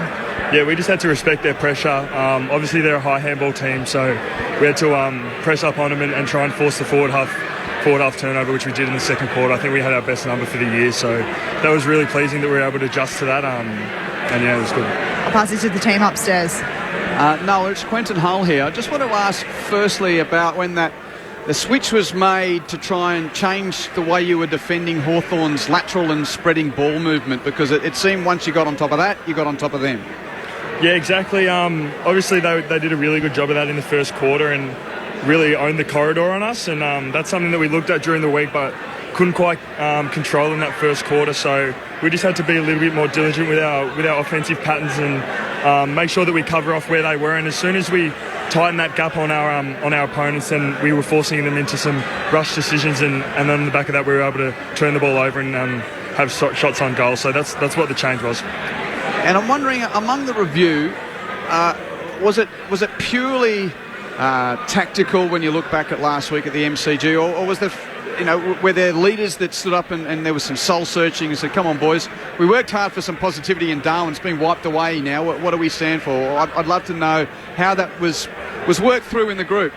Yeah, obviously it was really disappointing, the result. I think the key in footy is you can't get too low when you lose, and you can't get too high when you win. So I think the group took it pretty hard last week when we lost and the way we did. So Dewey did a really good job at just simplifying the review and making it really clear for us that we knew what we needed to work on, and then it's like footy, before you know it you have to play another game, so you have to kind of switch your mentality pretty quickly. So we dealt with it in the first half of the week, and the coaching staff did a really good job at directing us to where we needed a bit of work, which was some of our CB stuff and some of the ways we were moving the ball and some of our defensive efforts. So it was really pleasing that we improved in all three of those areas tonight.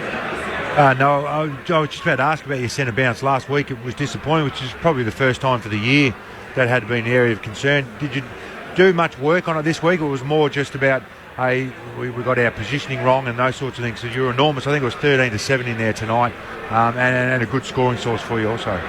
Yeah, obviously that's good to hear. Usually I think we're a pretty good centre bounce team and we do a lot of work on it. So last week was a little bit of an outlier, so we had to look into some detail of how we were setting up, and it gets a bit tougher when the momentum's against you. So we looked at certain ways that if they'd kicked a few goals from centre bounce, what kind of structures we could go to, which didn't happen tonight, but there's no doubt eventually it'll happen in the future of footy. So it was a really hard learning for us last week, but I feel like we will benefit for it in the long run. Oh, Jason Nickometis here, mate. Great game. Really pleased. You just seem to take another step, another level this year. But, mate, I got great news, because next week there's going to be a packed house. Nothing like you get to see that often up here. You've got the travelling army of the Magpies. You're going all right. Obviously, a couple of point victors today. But in the form you're in, I would expect if you can play the type of game that you know you can, that a win is on offer here at home, particularly against the Pies. Yeah, I think you said it best. We're pretty confident that if we bring our best brand of footy anywhere, we can beat any team. So obviously they're a really good side. They just beat us up here last year. I think it was under a goal. So we'll just keep it level. We'll have a pretty good week, and obviously it'll be good to have a lot of people here on the weekend, so I'm already looking forward to it. Well, I've actually got a question from one of our listeners. Brendan from Hobart has texted in, said, hi, you should ask Noah about coming up against his old schoolmate Nick Dacos. Obviously friends with Dakes through school, so he's going pretty well. So I'll have a word to him after the game, and but we'll keep it friendly. But no, he's a ripper kid and he's going really well. And Malcolm Roses bobs up late. That forward line, we've continued to see it sort of evolve this season. Jack Lukosius has done his bit, and Levi Casbolt's keeping Mab Chol out of the team. And what about watching the development of Ben King off his knee injury? It seems like you're getting some reward if you can get it forward this year, outside of the midfielders kicking a goal or two, namely yourself today. Yeah, hopped on the end of a few late, but yeah, you said it. Our forward half conversion when it goes inside 50 has been really, really good for us. So we're just trying to work on how we can get the ball in there more often. So the likes of the players you've said have had really good years, and I could add a few more onto that. So it's really pleasing to see.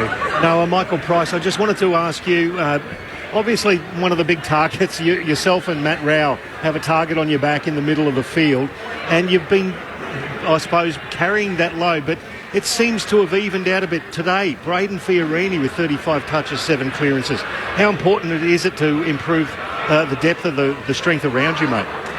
Yeah, so important. I think we've had a really good block the last 8 weeks since Tukey got injured, and I could name 4 or 5 that have really stepped up in that area and really improved their game. So I mean, it's a pleasure to play alongside, and Braden's probably reaping the rewards of lots of weeks of hard work, and and he's one of the best clubmen, so it's really good to see. Now, I see there's a lot of people in the rooms, Noah. Is it just sort of coincidence that it's winter down south and there happens to be more family members around for this game? School holidays, all that stuff? Always how it works. On the school holidays, I don't blame them for getting out of Melbourne and come seeing some sunny weather, so it's good to have people up here. It's good. Well, you blew your chance at the G last week, but boy, it's going to feel different when the Magpie Army comes to town. You know you're going to turn up here next week and you won't have the crowd. Yeah. We're really happy with our support that we get up here, and obviously it's school holidays and Collingwood have a really big fan base, and there'll be plenty of black and white in the crowd, but we love that and we'll embrace it. It's something that we talk about and embracing it, so the support here we get for us is really good and we love it, so we'll bring it on. Good bounce back today. Thanks for your time. Thanks, guys. Thanks for talking to me. Yeah, Noah Anderson down in the Gold Coast Suns room. Impressive player, impressive young man. 67 points. Guy. The margin what a here. Star. Yeah. I just love the way he speaks. He's eloquent. He's honest. And, I mean, for a young man. Well, you know what it was like turning up to. I remember distinctly the early days of you guys starting to be a force in the early 2000s, and Collingwood, Richmond, Carlton, Essendon come to town, and you go to your home deck and realise that you'd be outnumbered. Yeah, that was early on, but we played a pre-season game here against Essendon. It was packed, and it was brilliant. It was so good to play here, and I think he's about to love. Doesn't matter that they're not all on our side. We're at home because you can beat sides like that, and they are honestly, as much as you hate Collingwood or Richmond or Essendon, they show up and they make the game. It's louder, it's better, it's more. It seems like more on the line. It's way more fun to play in front of. He's going to love it next week. It's going to be quite something. And if you weren't with us earlier on, I was talking about the fact I've spoken to some of the Gold Coast officials, and they're on track for a really big crowd here. If you want to keep a question coming our way, 0437 774 774. I will get to the ladder in just a moment as well, but. Bagger's coming here in a couple of weeks too, Q. Sorry? That's another big crowd. You've got Carlton coming here in a couple of weeks. Yeah, that'll be big. And the big chance of beating them too, but they always drag in a crowd. I didn't want to sort of look that far ahead. I'm just saying. It's coming. It's coming. You're just looking at next week, Q is. You just take it 1 week at a time as a Carlton fan. Carlton's got Hawthorn. Hawthorn's got Carlton next week. No. At the MCG. Oh boy. You reckon Stewie Jew's under pressure? Boy. Braden Fiorini finished top of the Pops with 35 disposals. I'll run through some of these individual numbers. We've got Matt and Jason's votes.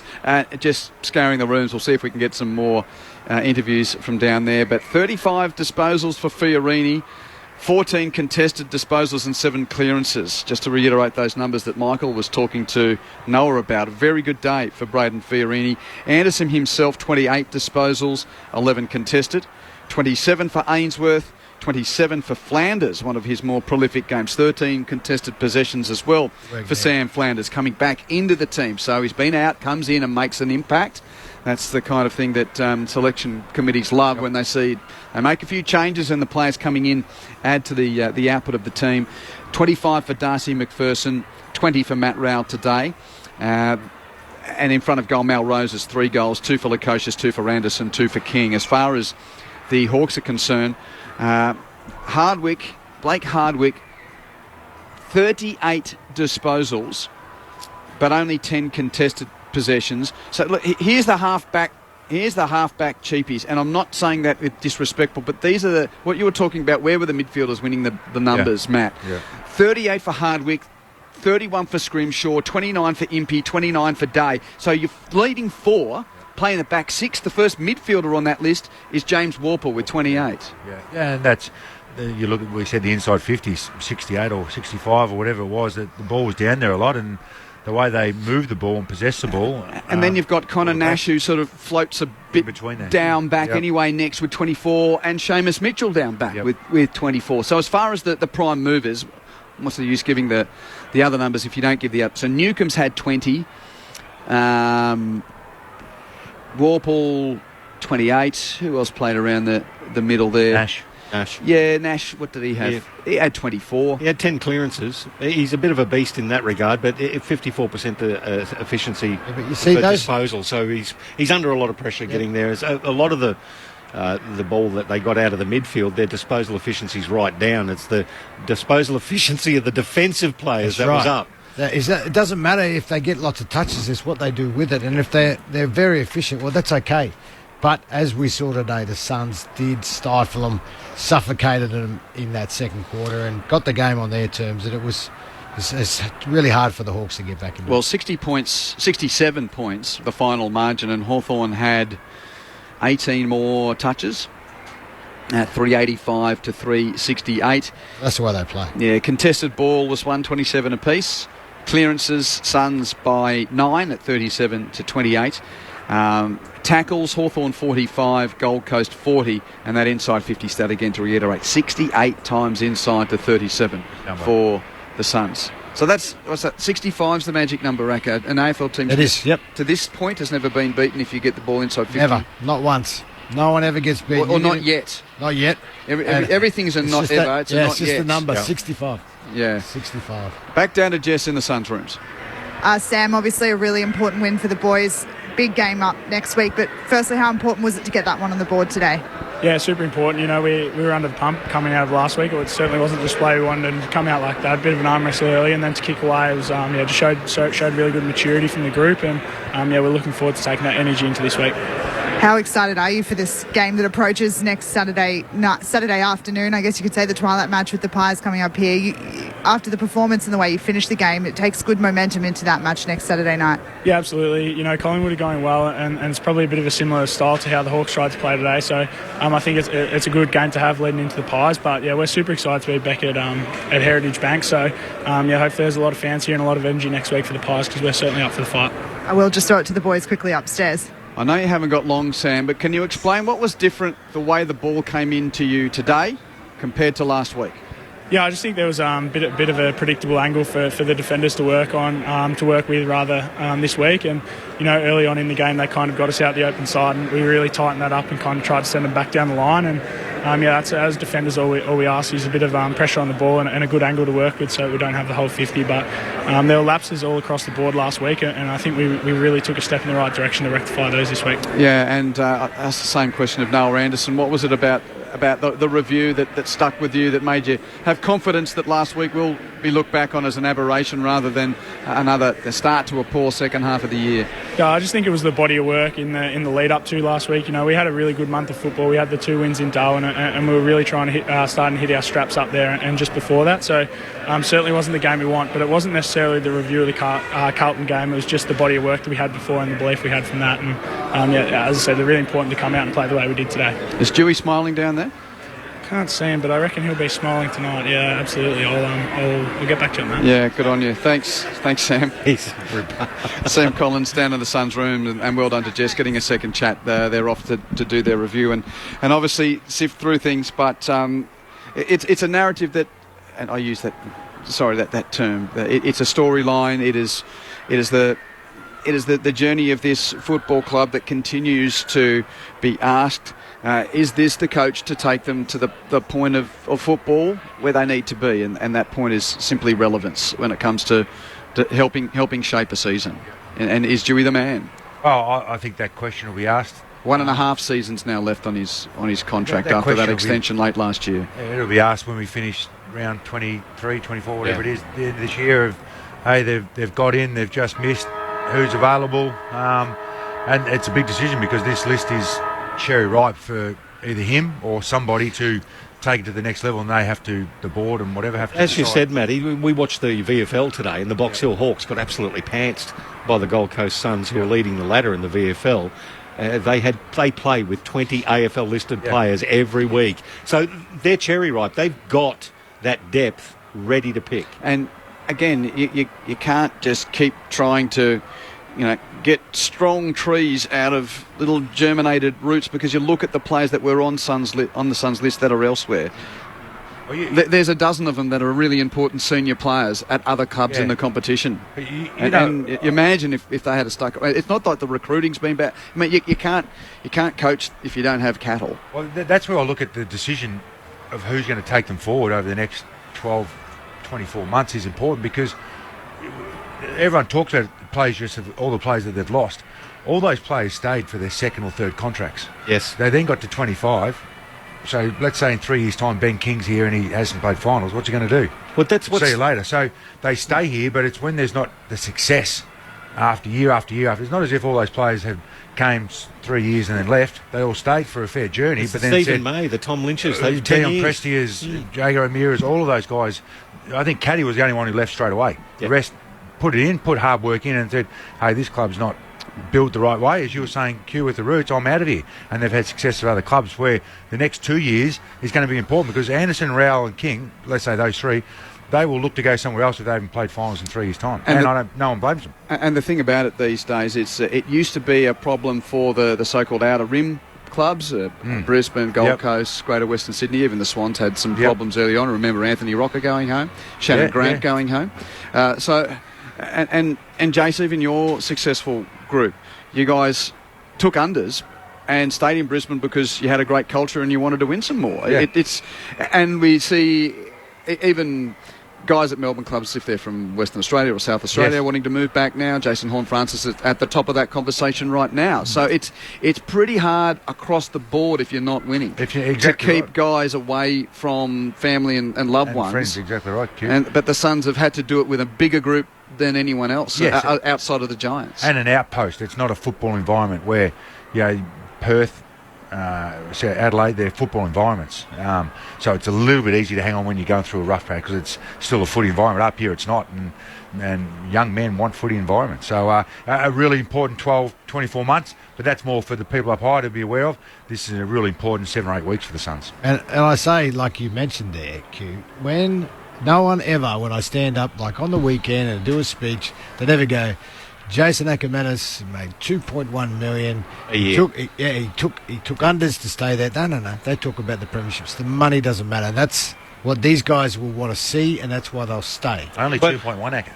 Yeah, that was just 1 year. It's a bigger conversation. It's a bigger conversation. Well, look, we were kind of there, so we know that you took unders.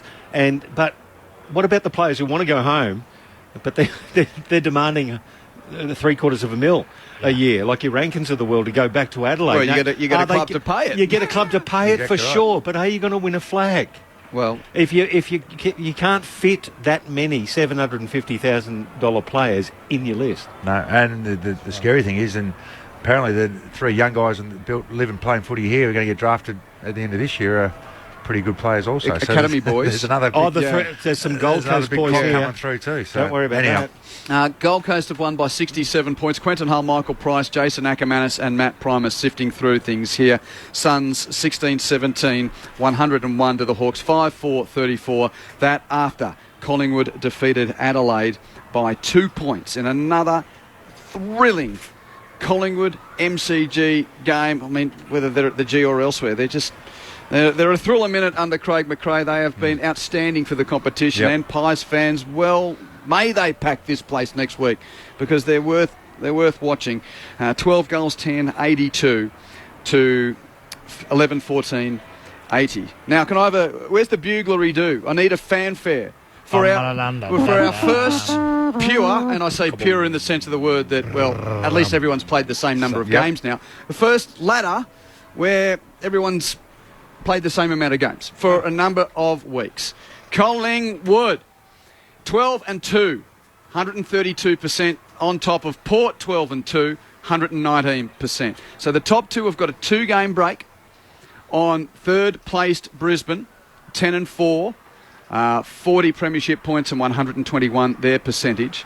The top 4 rounded out by Melbourne, 9 wins, 5 losses, and a healthy percentage of 128. So whether that becomes a story later in the season, so Port's got the worst percentage of the top 4, and by saying that's not a bad percentage at 119, but Collingwood 132, 12-2, Port 119, 12-2, Brisbane third, 121 at 10-4, and then Melbourne 9-5, 128. But the top 4's got a really good percentage gap. Yes, to that. On the rest. St Kilda 5th, 8-6, Essendon 6th, 8-6. Western Bulldogs 8-6. Their percentages: Saints 109, Bombers 107, Dogs 103. So 5, 6, 7, St Kilda, Essendon, Western Bulldogs. Crows, despite their loss today, head the group of teams. There are 4 of them at 7 and 7. Crows 7 and 7, 115%, just ahead of Geelong 7 and 7, 114%.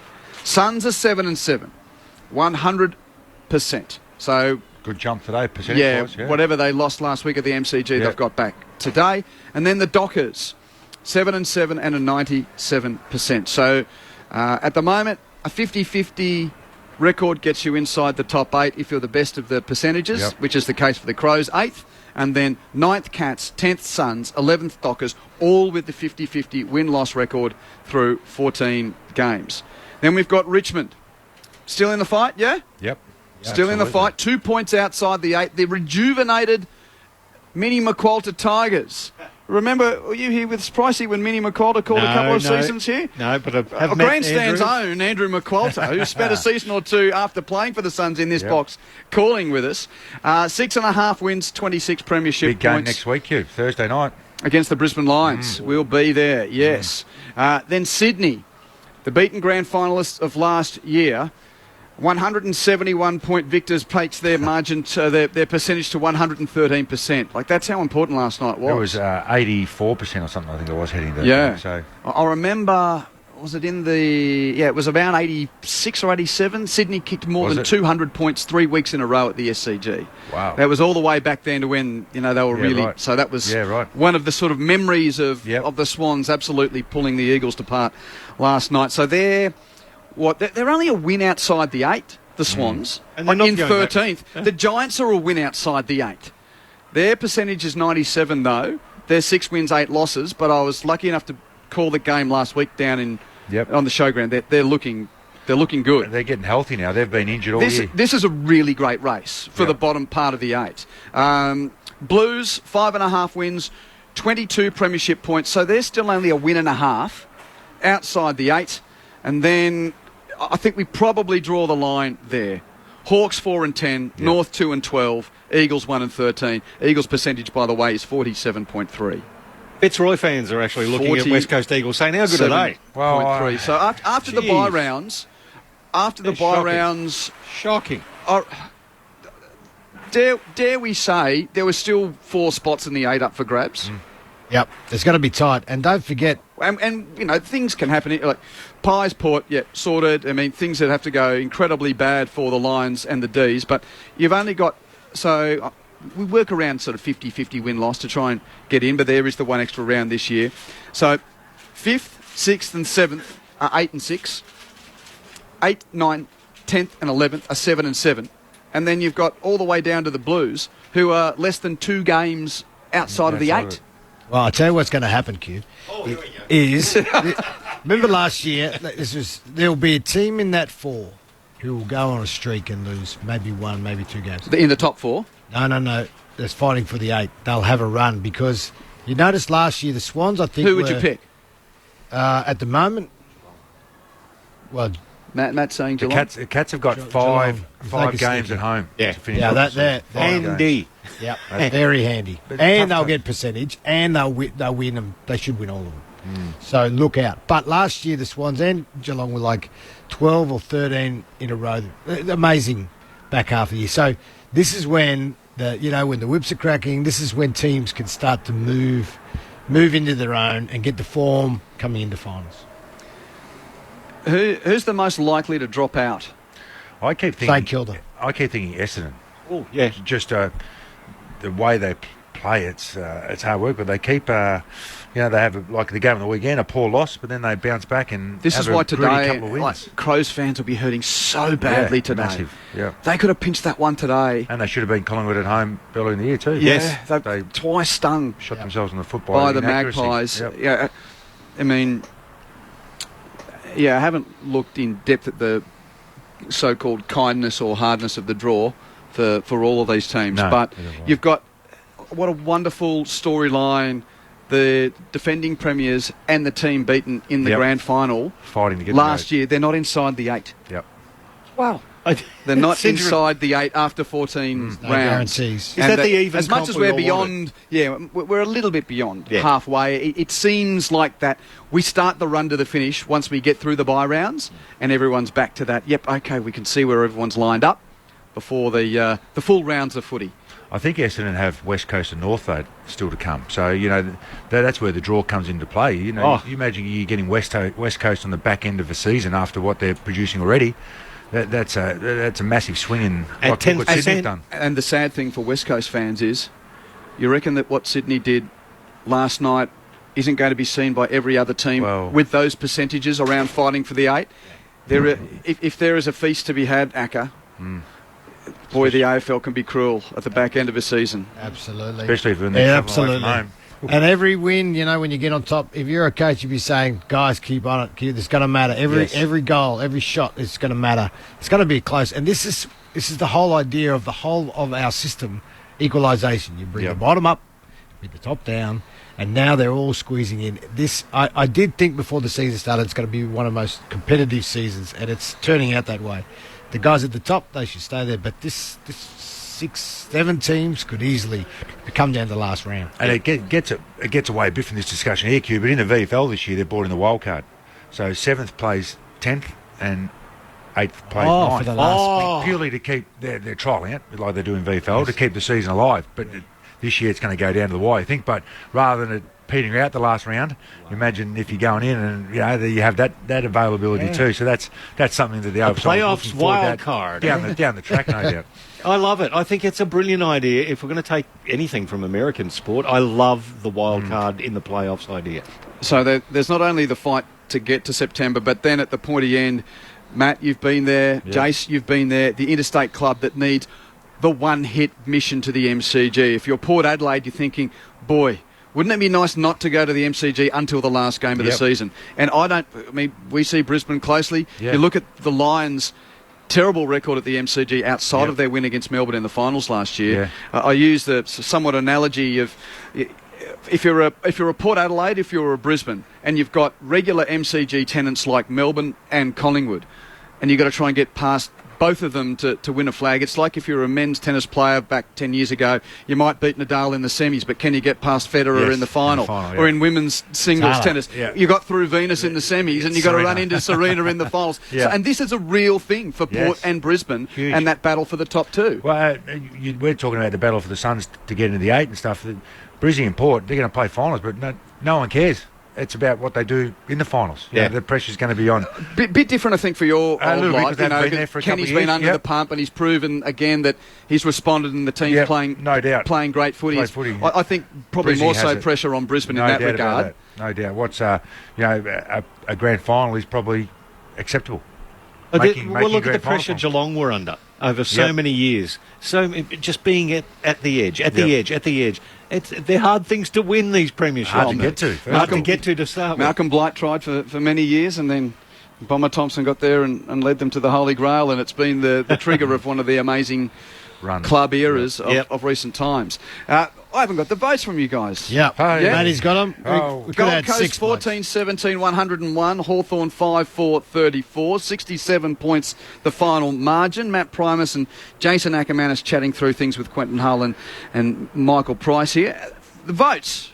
Yes, the all-important votes. Well, as Acker said, there could have been a lot of Suns players that could have got votes, but we probably more looked at who was really important for 3 quarters, because the game definitely petered out in the last quarter, and a lot of guys statted up as you went through before, Q. But Jared Witts, I thought, was really important around the ground. He kicked a goal with a beautiful mark going forward, was dominant getting his own ball and also giving his midfielders a look. So 1 vote for Big Witsy, 2 votes to Ainsworth. I thought he's really important with his run and carry. 450 metres, had a shot on goal, set up a couple of others, was really lively in their forward half. And Fiorini, not just because his numbers, but I thought they had some substance behind him. 7 clearances, 623 metres gain, and normally Braden will have a big possession game, but he'll have 300 metres. But he actually went forward and got a lot of important ball, and his balls went in the right direction. 11 goals, the winning margin was 67, and no Anderson, no Rao, no King, no Lukosius among the vote getters. That's probably one of the real takeaways from today. We saw some different prime movers. And look, Darcy McPherson was very stiff. I thought he had a terrific game. A few of their backmen did too. Yeah, you're right. It's a few of their prime movers. We had very good games, but I thought Ainsworth and Fiorini were really important to how they went, and they were really important in the first half. But this is what happens with teams as you're getting good better. Yep. There's guys that's just come out in their own, and they're coming. They're getting better. They're in their prime now. That's why I think if the finals this year, that's their goal. I know it is, and I know that they think we can do this. We're so close. We're going to do this. Bill on the text line says, yep, St Kilda and Essendon are the most vulnerable of the teams in the 8. And who's better, Essendon or St Kilda? Skill-wise, I think Essendon have got them, but I think St Kilda actually play with better system. Yeah, well, they're very defensive coaches. Like Rossi's very defensive. Scotty's done a terrific job with Essendon. Yes. Hardening them up when they don't have the ball this year. Terrific. Yep. And they're among the wonderful storylines. Again, 2 new coaches, 2 clubs who have really bounced off the back of a fresh voice, some new structures. Now that we really get to the grind, now that the whips are really cracking, what have they got? Does it hold up when you've got Geelong and Sydney coming hard, coming from behind among others? So we're back to full rounds of football. Hey, full rounds of although it does have the disadvantage of some overlap games. Oh, unfortunately. Yeah.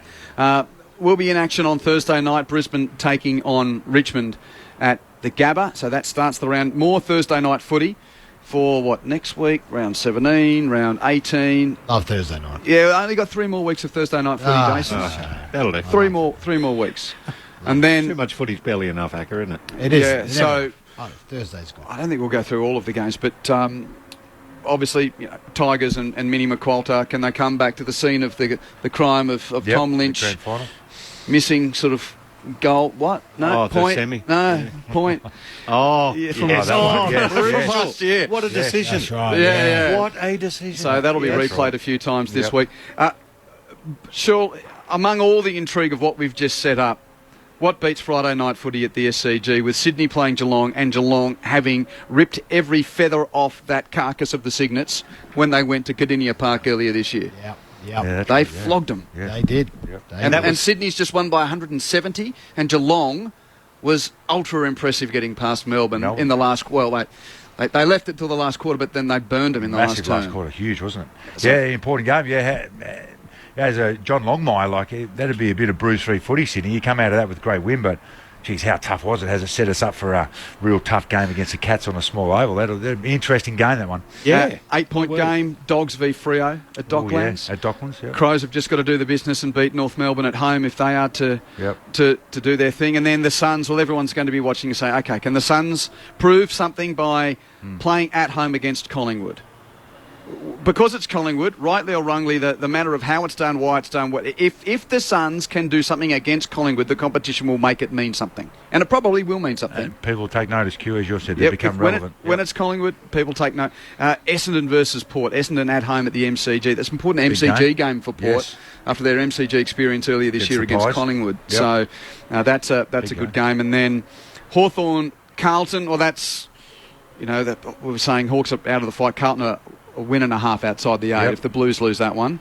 Important game for them. Can't make the 8, you wouldn't think.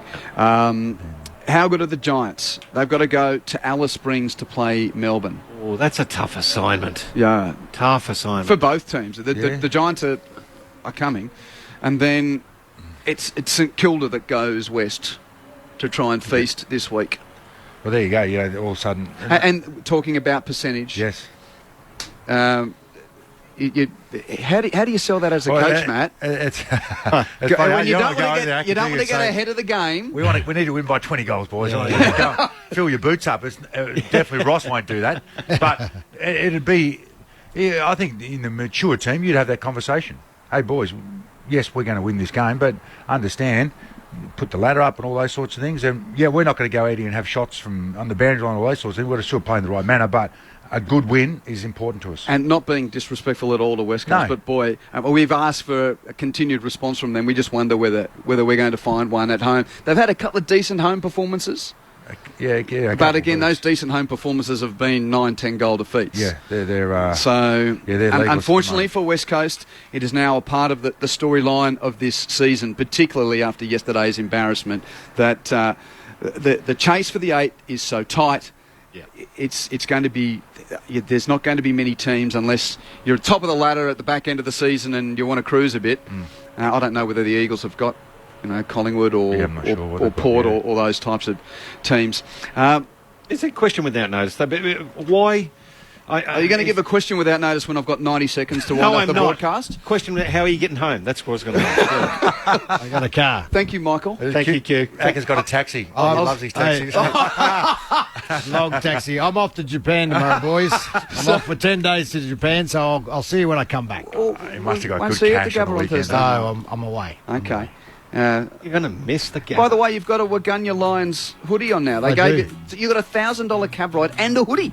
I did. Out of your game. Can you text us some grandstand from Japan? Well, I'll watch the game. I'll text you. I will. You won't. I will. I'll see you on Thursday, mate. We'll do, Acker. Yep. All right, see you, boys. Thanks to Pete Scott on the faders here, to Jess Stewart downstairs, and to Jenny back in the studio. And most importantly, thank you for your company throughout this weekend of football. And guess what? There is more action to come on Grandstand. Day 4 of the Women's Ashes Test coming up. Australia leading by just under 100 runs. It's a pretty flat pitch there. ABC Listen app and the red cricket ball button for that if you're not with us on digital and picking that up now. In the NRL, the Raiders are about to beat the Roosters, I think. Oh, there's 2 points the difference there. A couple of minutes to go. Hope you've enjoyed your Saturday at the footy. If you're going to the cricket, enjoy that. If you're not, you can choose it. Look for the red cricket ball button on the app.